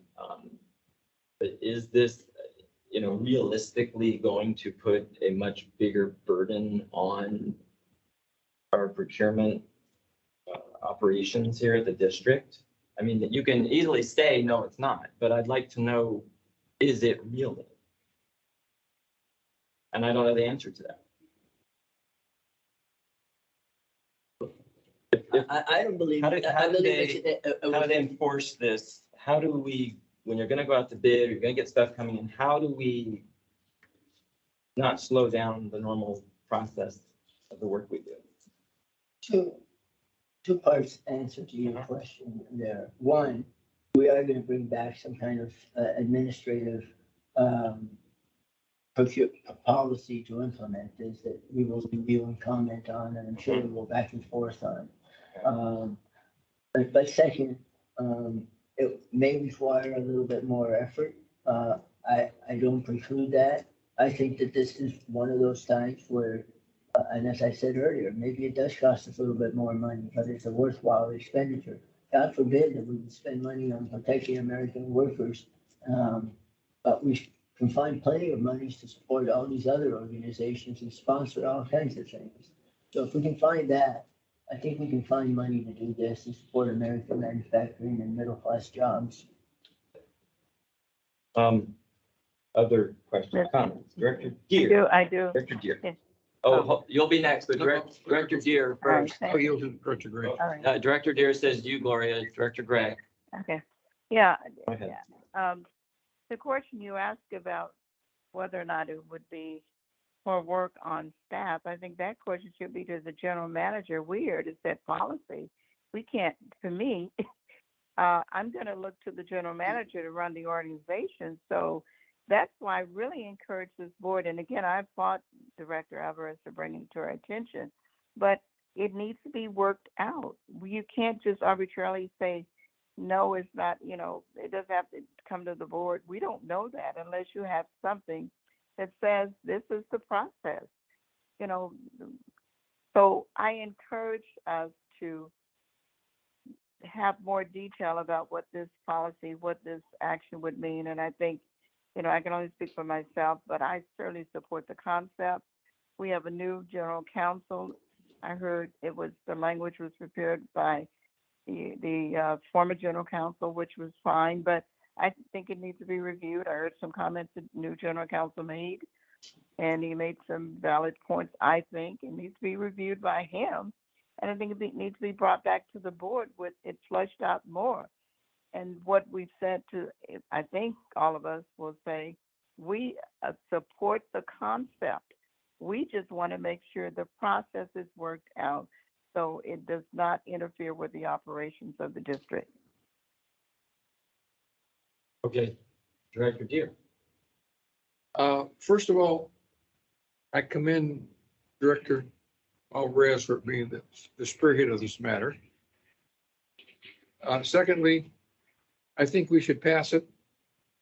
And thirdly, tweak it as it needs to be tweaked as worked out by the staff. I think they're quite capable of, between the attorney and the manager and the department heads, quite capable of making this a routine, ordinary policy once we get going. But I think we should pass it and show where we're headed, show where our desires are, and move on to the next item on the agenda. Okay, very good. Director Williams, you want to? Yes, thank you very much. And I also commend Director Alvarez for bringing this forward. This is an item that the details can be worked out as we go along. I mean, just about everything that we do come before the board. So the board makes the final decision. The expenditures, for awarding contracts, for buying materials that cost more than a certain amount. So I don't see this being a problem. And I go back to something I learned back in the day when I was in manufacturing. I was my first years in business were in manufacturing and industrial arts. And as a matter of fact, I have my beginning education in industrial arts. And that was all stone tools, was it, back in those days? What's that? Stone tools, we used stone. Yeah, we pound out metal, We had metal in? It worked well, But, back in the 70s, I believe it was that manufacturing jobs went over to the other, we say overseas. So the jobs that we used to be able to get as people wanting to move into the industry and walk up to a manufacturing company, knock on the door, say, can I get a job, part-time job? I'm going to school. Can I get a part-time? I like sweep up the machine shop. Those jobs went away. They went to Europe, Japan, everywhere. So I'd like to see those jobs come back. and our own manufacturing, doing manufacturing stuff here at home, as it was said back in the day, it was cast down your buckets where you are. And I don't know if you heard that before, but that means that before you go anyplace else, you take care of what's in front of you. Do that. And then you can do other stuff.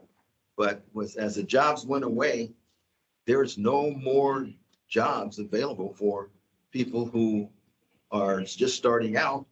You have to have a degree in something before you can even walk through the door and smell the stuff, so that you can determine whether or not you want to do this, get involved in this. So I think that bringing those jobs back to America is an outstanding thing to do. And we've got to remember that the bottom line isn't always the best line when you're trying to develop stuff.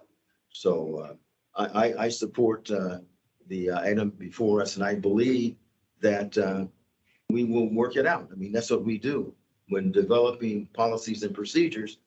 They just don't happen overnight, right? So I think that it'll work out. So that's why I support it. Thank you. Very good. Legal counsel, Jeff.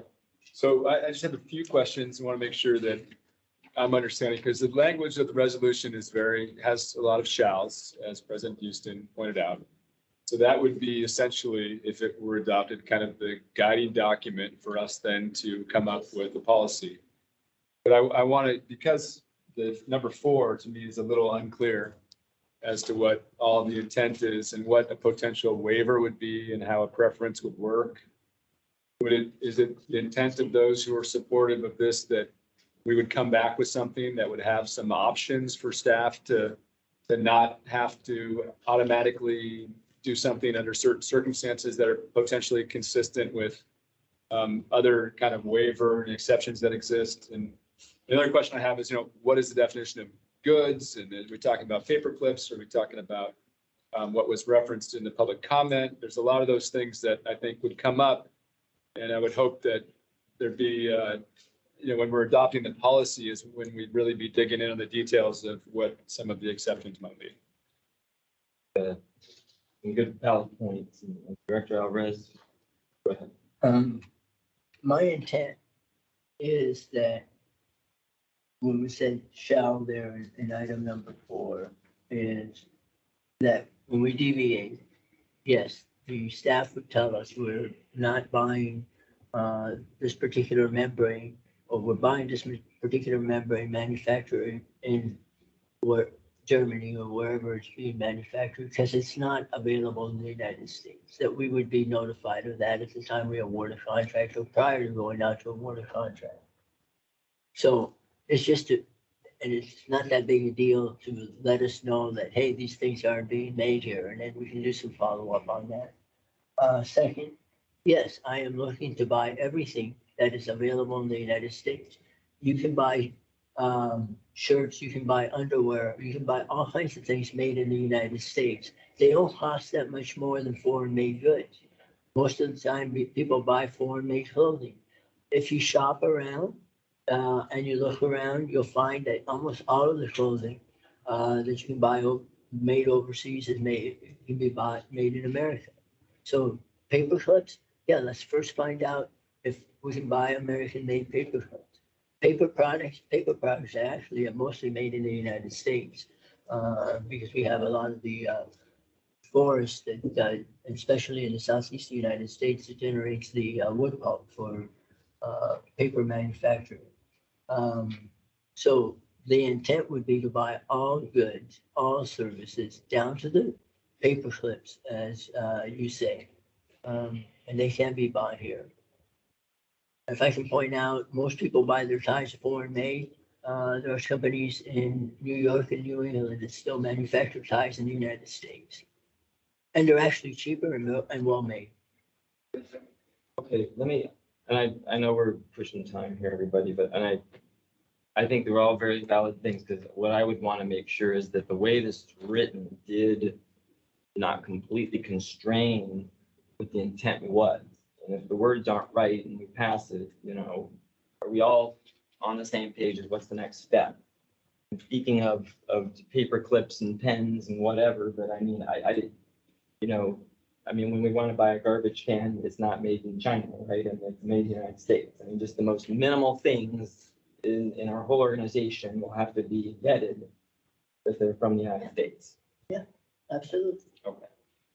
I'm gonna just do this because I still don't know 100%. If we pass this as written today, what does it do? It says our preference is this, what have you, but then it also directs staff to go back and bring more to us. And so like you said it was maybe more of a guiding document. Is that accurate? This is the guiding document for more policy, or we pass this today and, you know, if, I mean, this is not the gospel today that I'm understanding, because it seems like we're getting mixed talk here. So I need to understand it.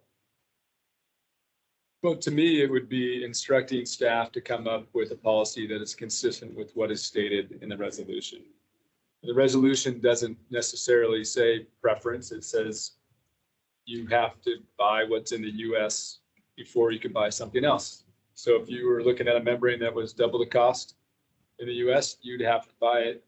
And that was the purpose of my question, which is when we return, do you want to have language in there or options, or, you know, that include some flexibility in a process that is, I think, getting at what Director Alvarez is trying to say, but maybe a little more flexible or not, that allows for other considerations. I mean, if we were strictly doing a resolution that was giving us kind of the intent and come back with something, you maybe keep number one. I'd say the intent of the board is to, you know, adopting a policy that promotes, you know, buy America, blah, blah. And then you say you get rid of the rest. You'd say number two is to instruct staff that comes back with a policy that's consistent with that intent. That makes sense. And you'd have a more substantive discussion at that time. But either way, it sounds like we're going to have a pretty meaty discussion on the administrative code amendment, because I think it's going to be impossible not to get into some of the details that. Right. So, well, and I'd like to hear your response to that, but also, I mean, again, there's no word of preference here. This is just like, we shall. Unless it's not available. And I don't, is that a deal breaker on this language of resolution? Because it seems like If you to want say, a resolution, you can drive a Mack truck through. Can. I mean, as I've said earlier, since 1933, the United States had a Buy American policy. Where has that gotten the United States today? I understand that. All right, so look, I guess if we pass this today, are there unintended consequences with the language as written that we're gonna have to come back later and even look at the resolution again and tweak something? Because I need assurance that the language in this is okay. I get that we're gonna have to go bring back more information and go through our code, yada, yada. But right now, the way this is written, is this so, I mean, every word on this page, is this so restrictive at this moment? Or we're gonna be like a month later, oh shoot, we should have fixed the wording there. This is going to come back before you. That's what the fifth item on the says. Okay. So I'd like to just call for the question. We've been at this for a while. The board still would have to approve the changes to the administrative code. So that would be an opportunity for other board members to provide ideas and for staff to flag issues and to be more discussion before a final policy is adopted. And the board obviously has the ability to come back and pass another resolution if it wanted to as well. But Mr. Chair. Go ahead, Director Gray. Yeah, you know, it sounds like it sounds like most board members are going to support it. I support it, but I think it's really important to answer all those questions you have and I have and others, because it needs to be worked out, the process, what all this means. So as long as we have the opportunity to amend the code and look at it further, then I will be supportive. But we really do need to work out the details. As long as what we're approving today does not restrict us from doing that. And is that a fair assessment? I think that's a fair assessment. I mean, certainly it is indicating direct intent of the board, but there is a next step that needs to happen. And that next step requires board approval as well. So it allows you to have another look at it. Very good, because that, I think she framed it better than I framed it, which is, there's a lot to be worked out. And even when I looked at this, there's nothing that says, there's no examples of anybody who's done this before. We're just hearing certain, one side opinion, not other sides, et cetera. And so we got something before us that we're asked to take a vote on, that, opens the door for more work to be done. I get it. So I'm comfortable with the answer that just came out. I agree completely with Director Gray said. Now, am I accurate, Director Alvarez, that this really just starts it where we're going to get in the weeds on the next step if this goes through? If this goes through, there will be a administrative functions or workings, however you want to call it, basically everything you're referring to, that will come back to the board. Again, the intent is, and you keep referring, we the first ones to do it. I will grant you, we are the first agency to do it. I think that after we do it, we ought to issue a press release that says we are the first agency to adopt a strict Buy American policy and take a leadership role in that. Somebody has to be first at some point in time. Understand that. Figured that was part of this. Call for the question. All right. We got two people said it. So you know what, with that, we will go ahead and take a vote. So actually, can somebody please reread the motion that's on the table? Would you like me to do that? Okay. I don't believe I actually read the recommendation here. So it says recommendation that the board consider one of the following, actually the following option, adopting the Buy America resolution, instructing staff to return to the board with the necessary resolution and changes to West Basin's administrative code. Is that accurate, Director Alvarez? I think you made the motion. Yes, basically adopt the resolution of the Board of Directors of West Basin Municipal Water District adopting a Buy American policy and directing staff to initiate the process to amend the West Basin Administrative Code as it relates to West Basin's procurement process. That's the title of the resolution. It's resolution number 03-23-1191. Okay, great. With that, we'll go ahead. Okay, Director Deere, Yes. Director Alvarez, Yes. Director Williams, Yes. Director Gray, Yes, Director Gray, yes, yes. Can you hear me? and yes, and President Houston. Yes. Okay, so the motion carries 5-0, and staff will begin developing policies and procedures. And to Joe's words, point out flags for the board to consider as we work out the details. Question, how soon will we start getting some stuff coming back at us on that? We're talking about May I bring, 2 months, a month? Hopefully as soon as possible. Maybe. Yes, go ahead. Month to 2 months. I mean, I think it'd be probably quicker than 2 months, but I want to, could be a couple And weeks. does this go to the committee, one of the committees for the weeds, or we just bring it back to the board? What's your pleasure, Director Alvarez? Back to the board. Right, back to the full board, so there's at least a month. okay, so we'll shoot for, Things go through committee, because we may or may not want to be looking at red lines, but that's okay. Can we have something for next month then? Is that? may I say that at a minimum, we'll have a status report if we don't have the actual red lines? I think, let's try to have some substance, yeah. That's a month. We got some time.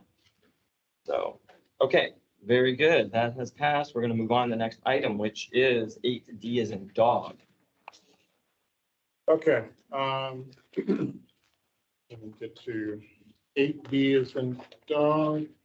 So this is our action plan for filters 7 and 8 crack repairs. And I believe do we have Orlando?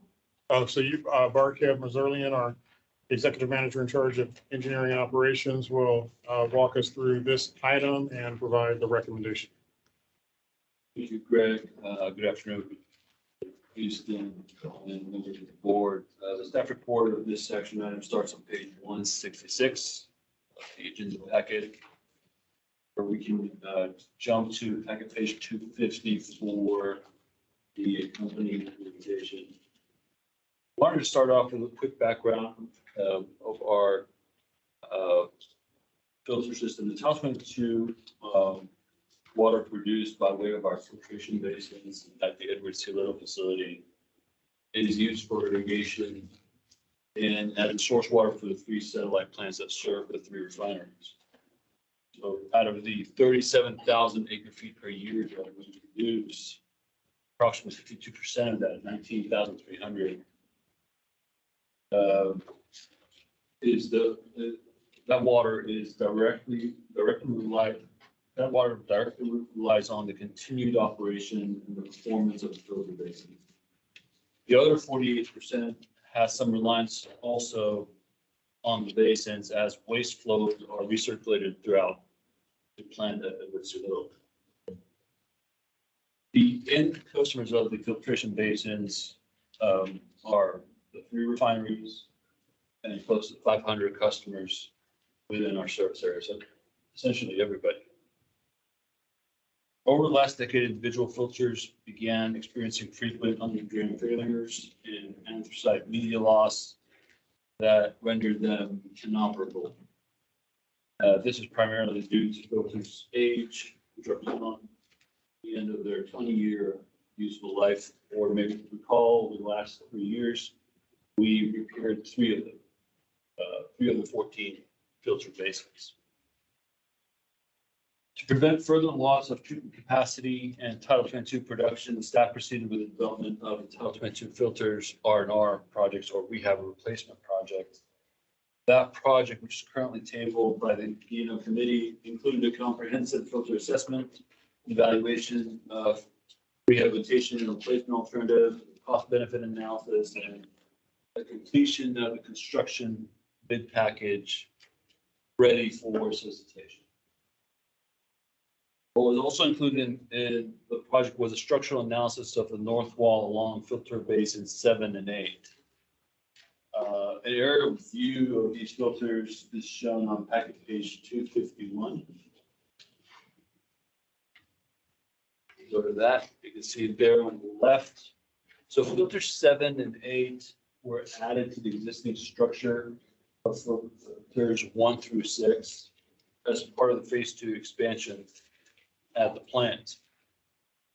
The north walls on filter 7 and 8 were originally designed as non-water bearing walls. The structural analysis that our consultants performed was triggered by the observations of leaking expansion joints and visible cracks along the north wall.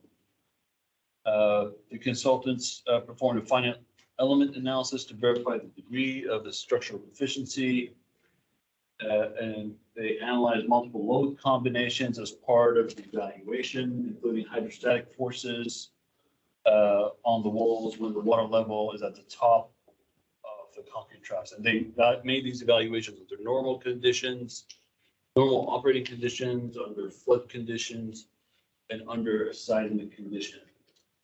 So findings from this structural evaluation revealed structural deficiencies in the walls. The evaluation steps, the findings, the recommendations from the licensed structural engineers are in a memorandum. A copy of that memorandum is included and starts on page 170 of the packet. So the recommended improvements specific to the walls in question were previously discussed. They include a lateral bracing and an increased concrete beam depth, in addition to some crack repairs. So late last year, West Basin staff took steps to proceed with the structural recommendations and issued a request for bids for its construction. Earlier this year, the board elected not to award the construction services contract for the structural improvements.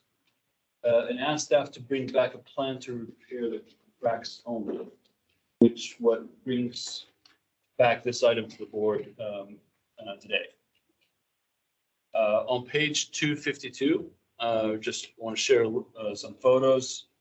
These pictures were taken in August of 2021. It's hard to see from here, but the photo on the left shows two cracks that staff noticed immediately on the top of the wall.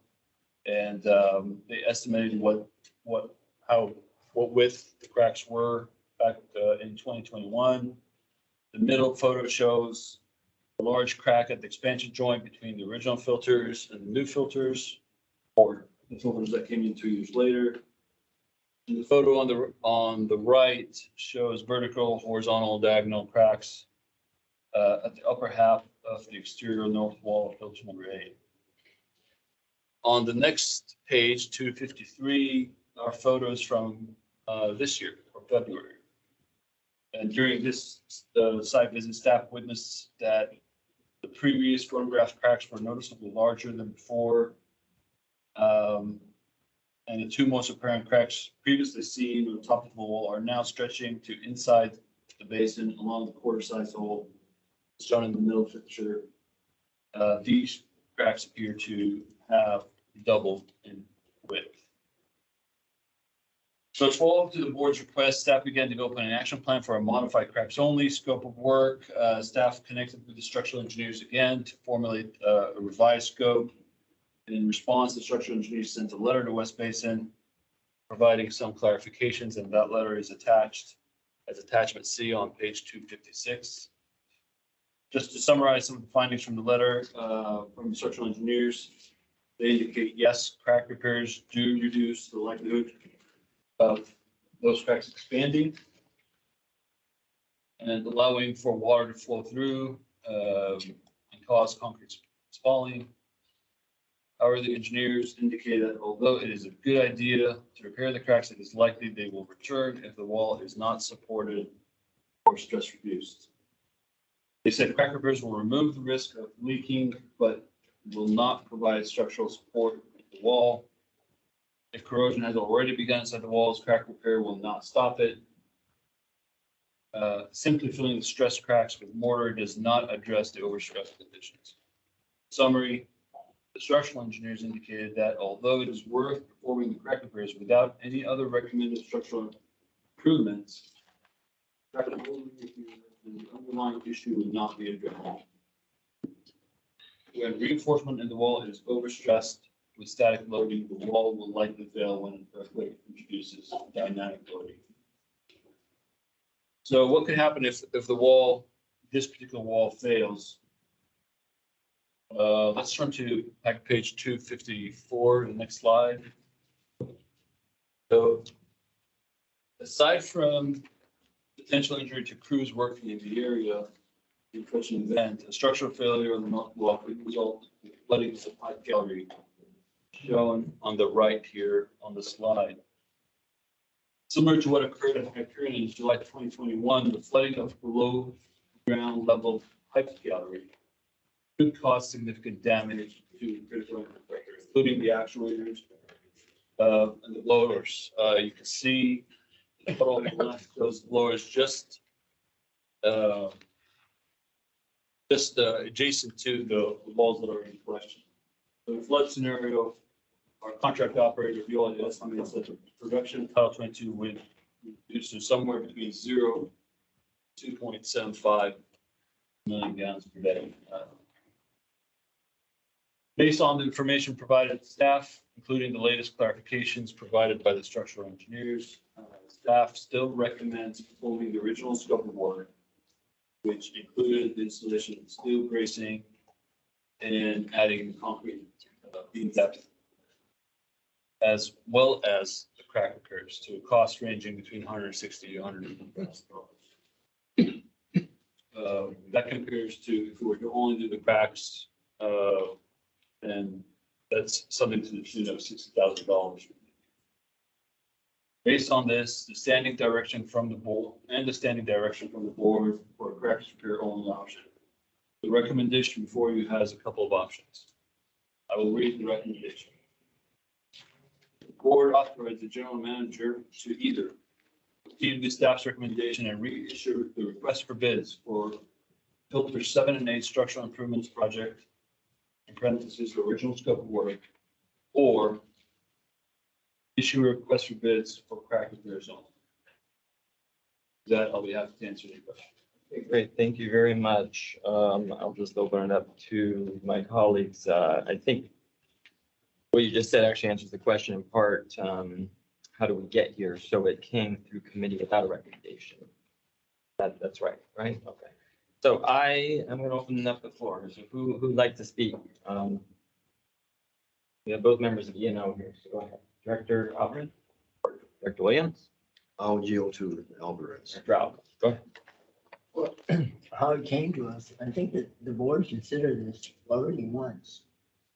And at that time, the direction from the board, if you go back and watch the board meeting, was issue a request for bids for crack repairs only, and we had this discussion. And then subsequently came back to through committee with the two options that are now before the board. So it just kind of keeps coming back. Interesting how that works. I believe that this particular basin has been in service for how long? Question. It was built in it was built in 1995, Been in service since 1995. 1997, sorry. Now there's water behind it since 1995, 7. Yes. And it has cracks in the concrete. Yes. And there's much concrete cracks. Sorry? It's concrete crack. Yes, there's different types of cracks. These are particular type of cracks Pictures. that have something to The do with. question was this concrete crack. Thank you for the answer.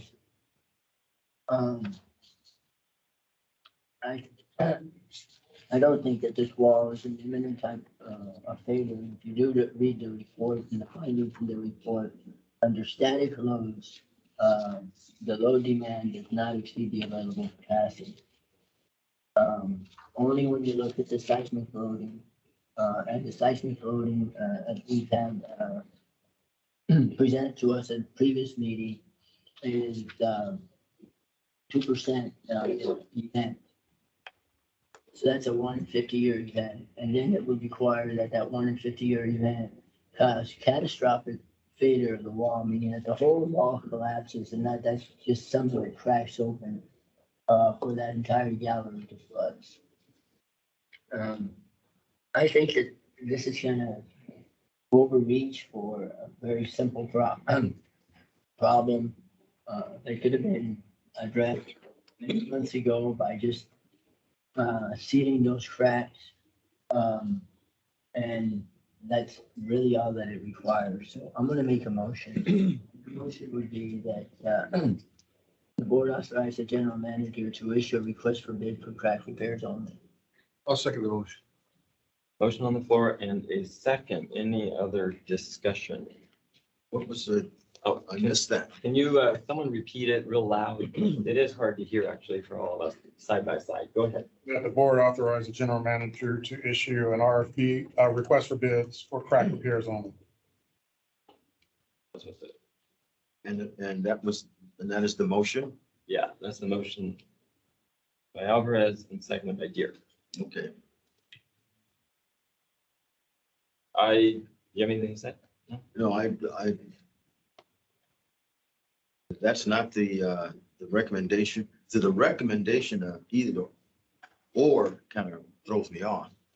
It should either be a recommendation to do something, period, and not or. I would, it sounds like the general manager is not really supportive of only issuing a request for bids for crack repair.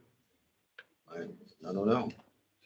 I'm not there, but you got a second, a motion and a second to do the repairs only.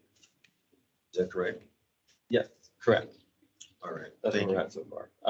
Any questions, Director Gray?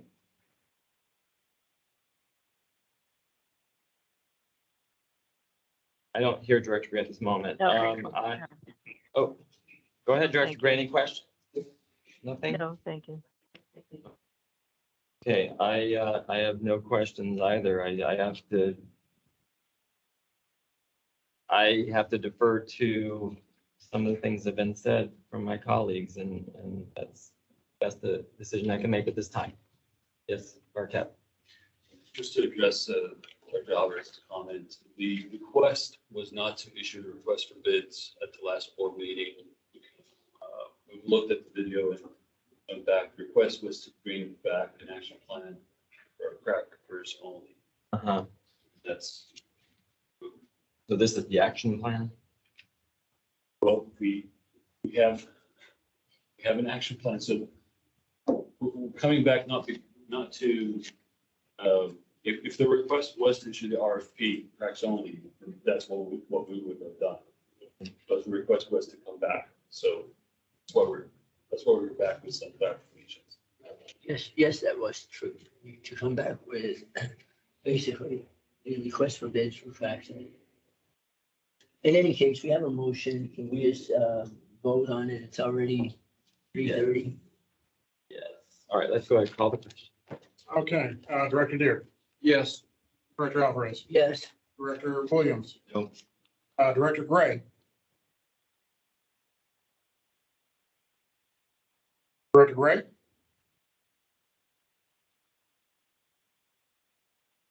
President Houston. Yes. Okay, so motion carries 3 in favor, 1 opposed and 1 abstain. Yes. Okay, very good. All right, get my papers in order here. I will say this much, and I appreciate, everyone's opinion, but I'm definitely the one running the meeting at this moment. I know we all get flustered. It goes slower than they like, but there are some hot topics on today's agenda, and I want to make sure we're vetting them properly. So we're almost to the finish line. I know we still got closed session. I really appreciate everyone, just being professional about it. Back to this. So we're on item 8E as an Edward Amendment number 1 to agreement W3019 with Chris Helm Consulting for strategic consulting service. Correct. Yes, and I'll take your attention to package page 258, where we have the summer report from staff, which basically gives kind of a background of the services that Chris Helm Consulting has been providing for the district. And I'll say, just, from my own experience over this short period of having worked with Chris Helm, who happens to be here in the audience, that he's provided very effective advice to me as a general manager and support to the district in terms of moving our water recycling program forward in discussions with the city of Los Angeles, as well as the Metropolitan Water District, in addition to Water Replenishment District itself. And then also looking at our water recycling services agreements and identifying considerations that we need to look at. So with that, we've made significant progress with Metropolitan Water District realizing the value of the West Basin system as a possible conduit to provide pure water to the South Bay, and possibly being integral to their strategy to develop quick wins by 2028. They envision and have stated even in our own caucus meetings that the West Basin system can be utilized to deliver water to our city of Florence neighbors, as well as our own customers, and greatly improving the service to all of our customers. Chris Helm has also been integral in our strategy in discussing our options with the city of Los Angeles. So engaging LA Department of Water and Power on various options related to how the Ed C. Little facility and be integral into the Hyperion 2035 plan and the Operation Next plan. And we've had considerable movement from the city of Los Angeles along those lines. There's still more work to be done. And this proposal here is to allow us to continue that effort, recognizing that what's going to happen next is technical evaluations in partnership with all three agencies, MWD, City of LA, West Basin, to evaluate the feasibility of our facilities, to conduct environmental work, to identify the most feasible alternative, and then to also develop the business principles and services agreements between the same three parties, West Basin, the City of Los Angeles, and Metropolitan. And so with that, I very much hope that you will support this request.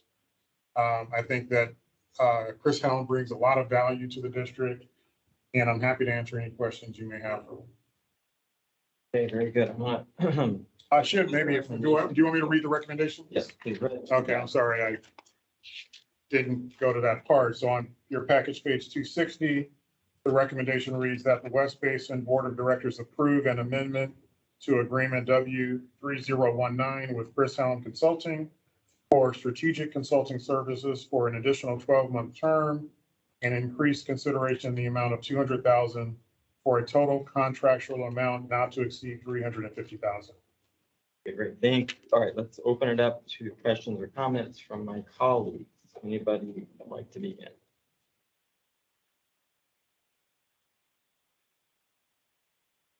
Everybody jump at once. I yield to my colleague. All right, well, go ahead, Director Alvarez. President Houston, you have any comments? Well, I do have some comments because, one is, I actually have received folks from my division who have called to ask questions about this, among some other things. One of the other ones we talked about today, because people do pay attention to our agendas, whether you all realize it or not. There are folks who pay attention to our agendas and they call up directors and ask questions, as they should. So, it was brought to my attention that there are concerns about this particular item in the sense of, we've already approved a certain amount of money. We're looking to approve more money for one individual to keep moving forward. And I share those concerns. I believe when this was first brought to us almost a year ago, that we were told my understanding, I think, was it was a 1-year situation. And then turn around, I thought we were supposed to have some deliverables within 6 months, give or take. That has not obviously transpired fully. And so for what it's worth, I'm not comfortable with this. I'm not comfortable that we're going to keep adding on to the contract without any competition, without any bidding, without what have you. But, it was supposed to be a one-time situation. We happened to have a new general manager in place, and that's the way it was parlayed to us at the time. So, and I have reviewed some of the tapes, so I know I'm speaking with some accuracy here. So for what it's worth, I'm not really comfortable with renewing this or adopting this extension. So that's my point. Who'd like to go? Mr. Chair, Yes, Greg. hello. I apologize. I don't think I was on the line for that last vote. I don't know if I can vote now, but I apologize. But and if I could, I support the staff's recommendation. But in regards to this one, I do think the consultant that the general manager has, Chris, I believe is his name, has been helpful to him because he has been very involved and strategically making sure that we're in a place regarding the Pure Water Project. And I think that's very important to us as well as the region. And so I do think that in terms of moving forward, it's important to know what was done in the past in terms of the money that was allocated for the consultant and what it means moving forward. What does this request entail? What is the scope of work? I think that's important. And I've shared some of these thoughts with the general manager. And so I'm hoping that this item maybe can be deferred until later, perhaps, so that he can come back with a scope of work for the consultant, so that we are informed as to why we would consider supporting additional funding for the consultant, as well as what the deliverables have been in terms of the initial funding. Okay, great. Thank you, Director Gray. Other board members? Any comments? Director Al. I do have some comments. One, just to piggyback off your comments, Director Houston. When we agreed to this last year, we did have some discussion about it, and the request, in my understanding, my recollection was that this was a one-time contract to assist the general manager who had just come on board, was unfamiliar with a lot of things for some strategic consulting. I don't believe that there was any deliverables due, other than maybe monthly or quarterly reports, but there was no specific strategic plan development that we were supposed to be presented with or anything like that. And if you look at the contract, there is no per se deliverable. And so the intent of that was fine. I think that it's met its purpose. I believe that the general manager is now fully aware of all of these issues, and I would look forward to the general manager to be the leader in this and not to have to depend on a crutch. And so I think that if we do need a strategic plan development, that would be a development of a strategic plan, and that we do go out and develop a scope of what the strategic plan needs are, and go out to bid for strategic planning services. I believe that Saturday's board workshop, we were presented with a strategic management plan that would go out to bid, and that was estimated at some $350,000. Today, we're being asked to basically award an additional $200,000. Not mentioned in the general manager's presentation is that we would be basically overriding, in my opinion, the procurement policies of going out to bid for anything over $10,000. Under the administrative code, there is a provision for single source procurement over that $10,000 threshold. It does require the board to take those actions. I think that if we do that today, that we should know that we are taking an action to go beyond the procurement policy, that anything in excess of $10,000 should go out to bid. It is not in this board's interest to continue to have single source procurements when we just keep adding $200,000, $400,000 here and there. That doesn't serve any purpose. I don't think that the district has been served well in the past by not bidding contracts and just renewing contracts.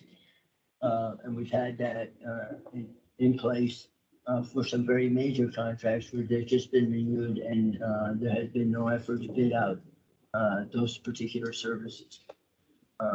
So I will not be supporting this recommendation, and I would actually say that if we need strategic consulting services, that we develop a formal set of what we need in terms of an RFP, if you will, and bring that back to the board, and then open it up and send it out.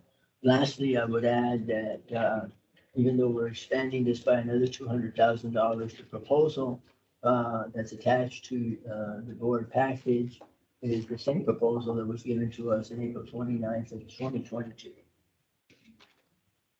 Okay, and I'm gonna open it back up to anybody else, but if you go to the first paragraph of this write-up, so please clarify me if I'm wrong. So what was the original contract for? How much and for how many months? 150,000 for 12 months. So whomever wrote this, it's inaccurate in the first paragraph. It says that in May 2022, we authorized or entered into agreement for a term of 12 months. Yeah, that should be Two 150,000. $200,000. That, That should be 150. so I actually didn't catch it the first time I read it, and I'm sitting here reading it 2 or 3 times.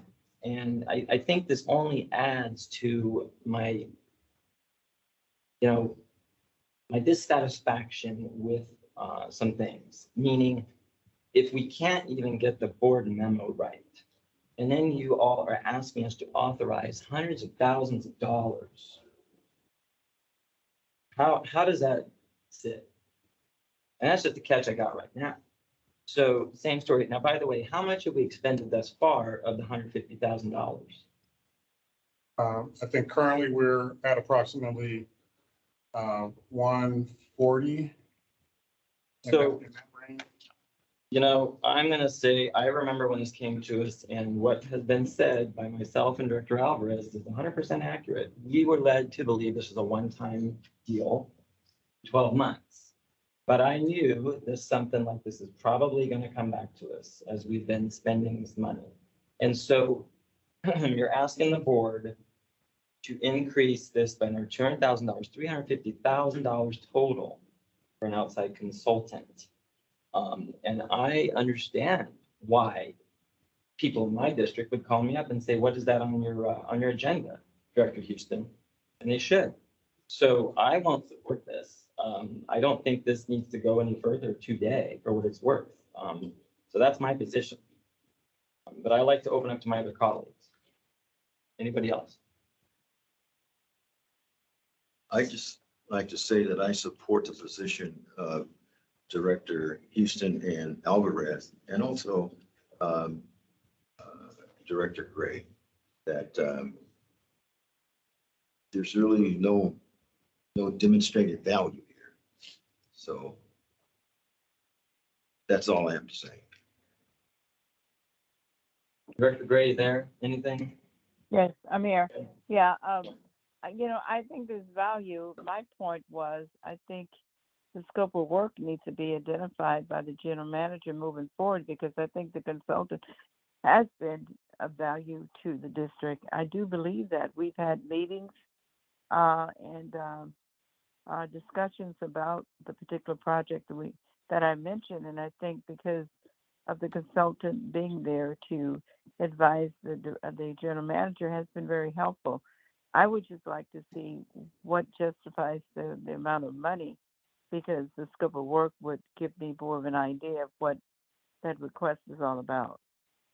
Okay, well, if it may please the president, I'd like to maybe table this item and Here's bring what it. I'm gonna do. No, what I would like to do is, I concur with what Director Alvarez said, that if we need to do this going forward, we can do a RFP of some kind. So I would definitely table this. There's no reason for any action today on this. The contract is going to be ending shortly, I assume. So maybe that's something that staff would like to come back to committee with an RFP, but that's what I think. I'll make a motion that Go ahead. if there is a need for a strategic plan, that a scope of services for strategic plan development be brought back, and whatever the process needs to be followed.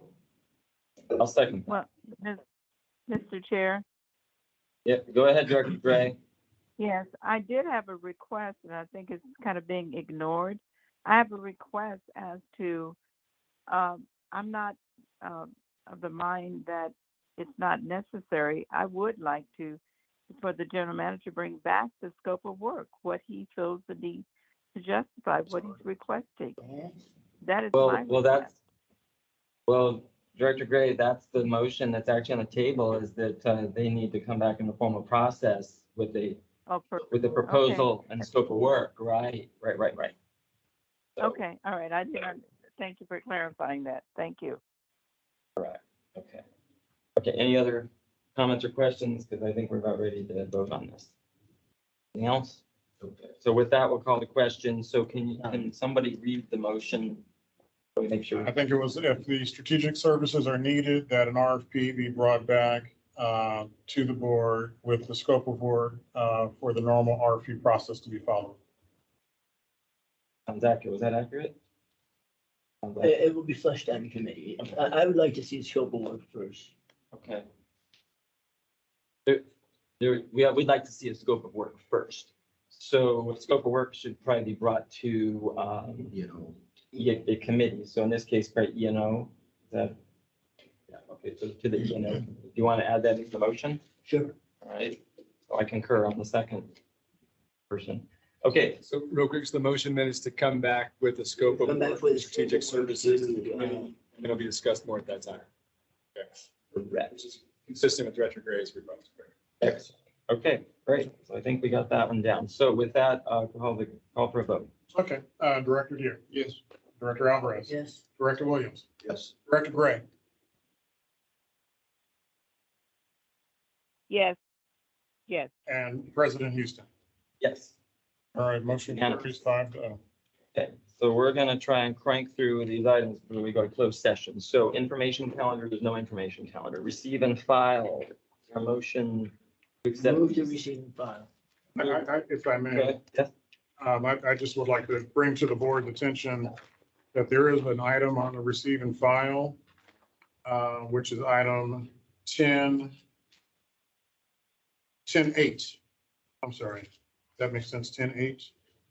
Professional engineering services scope of work for the solids handling improvement project. We were not able to present that in the E&O committee as requested by Director Alvarez. So it was referred into the receive and file.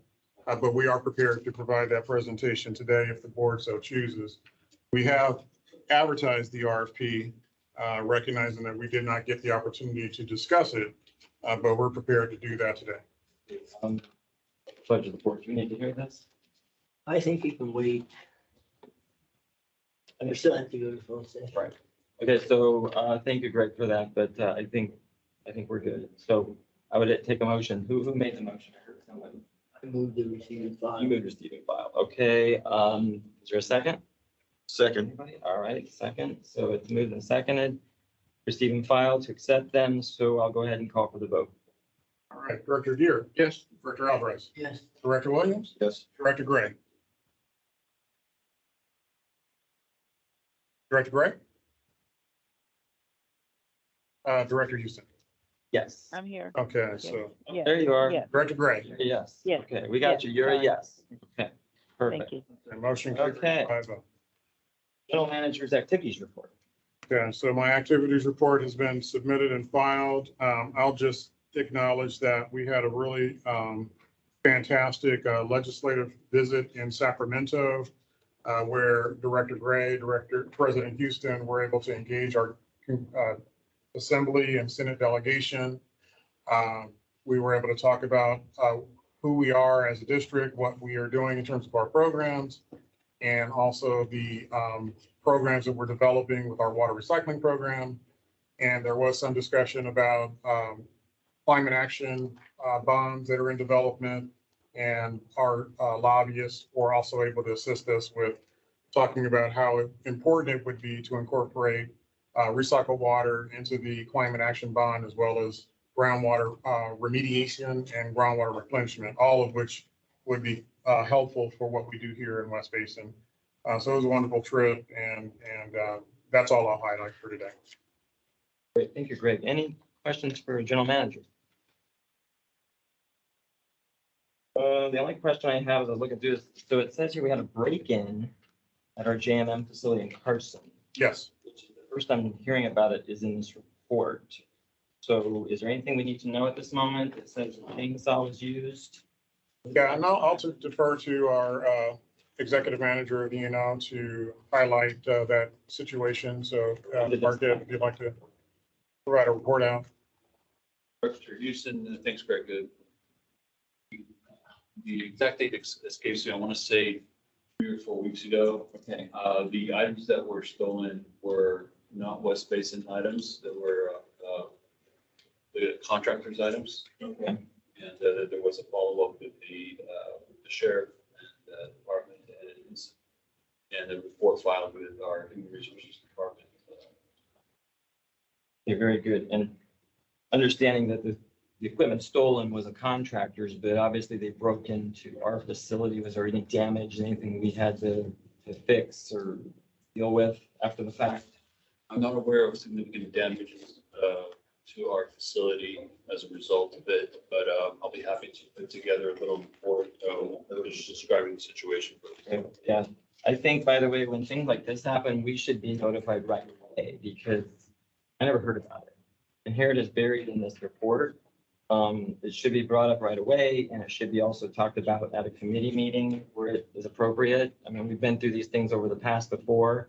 More information is better than lack of it, and find out later. Another thing I would wonder is, do we even have certain security or cameras on site? I mean, how did any of this happen? But you know what? Why don't you do this for lack of time? What that? There are 4 cameras on site. How many? 4. 4. Oh, okay. So it's 4. And we did have footage and submitted it to authorities. Yeah. And Authorities. the was damaged has already been repaired. Okay. If you all could please prepare a report to send to the board because, again, we've had this happen in the past in other ways and we don't hear about it like when it happens. And I think that that's the least staff could do to the directors, is inform us, if something happened on our property, right? So anyway, thank you very much. Okay. Next item, the general counsel's report. Our new general counsel, Jeff. I have no report. Other than thank you very much for having me here, and I'm happy to be here, and there's a lot of stuff going on, obviously, and I'm hoping to do my best. Good, very good. Welcome. And by the way, it's going to be in a sec. We got a closed session coming here, so there we go. Okay, AB 123 reporting compliance. Do any of my colleagues have something to report, or you're putting it in writing to staff? Mine would be in writing. A report that we had presentation at the Lawndale City Council, and staff did an excellent job there. Director Gray, do you have anything to report? AB 1234. Just, the Sacramento trip, that the president and myself, I went with the general manager and, our lobbyist. It was very successful. President did a great job of explaining our priorities and support from staff and myself there. Also the retreat, very productive retreat. So I'm very pleased that we did have the retreat. I think those are the only 2 items I wanted to comment on. Okay, great. Thank you, Director Gray. And I'll just report for AB 1234 that on March 14th, staff assisted me with a presentation at the El Segundo School Board meeting where we honored one of our students from last year who was a winner here that was featured in the current calendar 2023 for Metropolitan. So I was at the school board meeting. That was excellent. And I want to thank the staff for assisting there. And I won't go into detail, but yes, we had a very good legislative trip to Sacramento on the 20th and 21st of March. Working certainly with Greg, with EJ, and with Matt. And Director Gray was there. I was there, and we saw all the good people we needed to see. It was a very productive couple of days in Sacramento, and certainly we can talk more about that at another time. Okay, at this point, we will be moving into closed session. So, Joe, if you could discuss that item for a moment. Yeah, we will go into closed session to discuss the items that are listed on the agenda, which are 2, conference legal counsel, potential litigation, 3 cases, and conference with real property negotiators as described in the property in the agenda. Great. Okay, so we're going to go into closed session.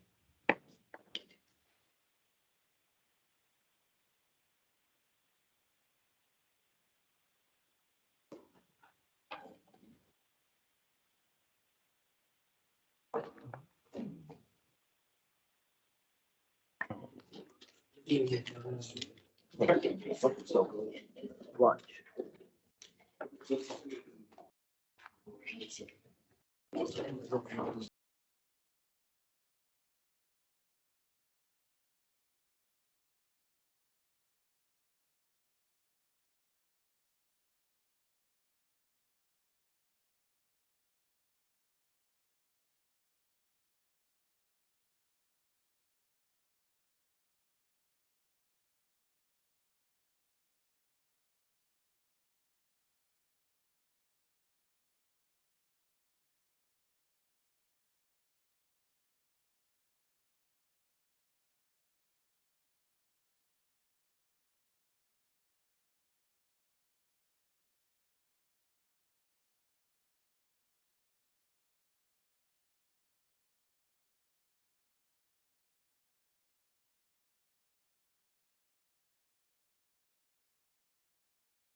Okay.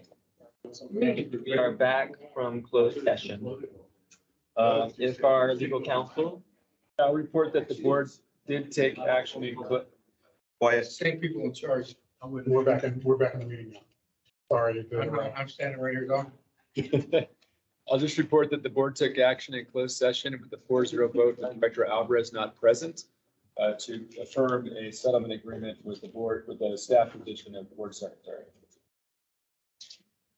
okay, and that's nothing else to report? No other reportable action, sorry. All right, very good. Thank you very much. Let's see. I know we have 2 adjournment items, but any director comments or future agenda items at this time? No, thank you. Hearing none, okay.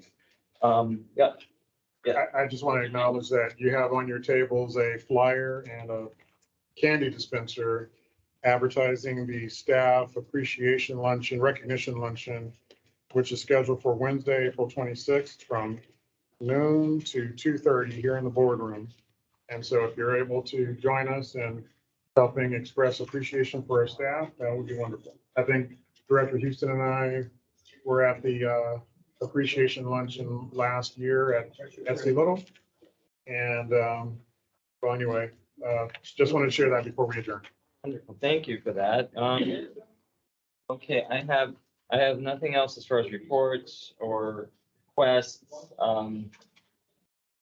We have 2 adjournments. Director Gray is no longer on this call, but she mentioned someone by the name of Leon Hughes, who has passed. We'd like to adjourn in his memory. I'm not sure which city he's from at this point, but Leon Hughes. And then the other one, and this just happened, I think, 2 days ago, but Julie Lugo Serra in the city of Culver City. I knew her personally. She's a former elected school board president, a mother and a grandmother. Her family was one of the original founding families of Culver City. And she basically was the historian of Culver City. So a very big loss just recently to the city of Culver City. So I'd also like to adjourn in her memory. And with that, this meeting is adjourned. Did it?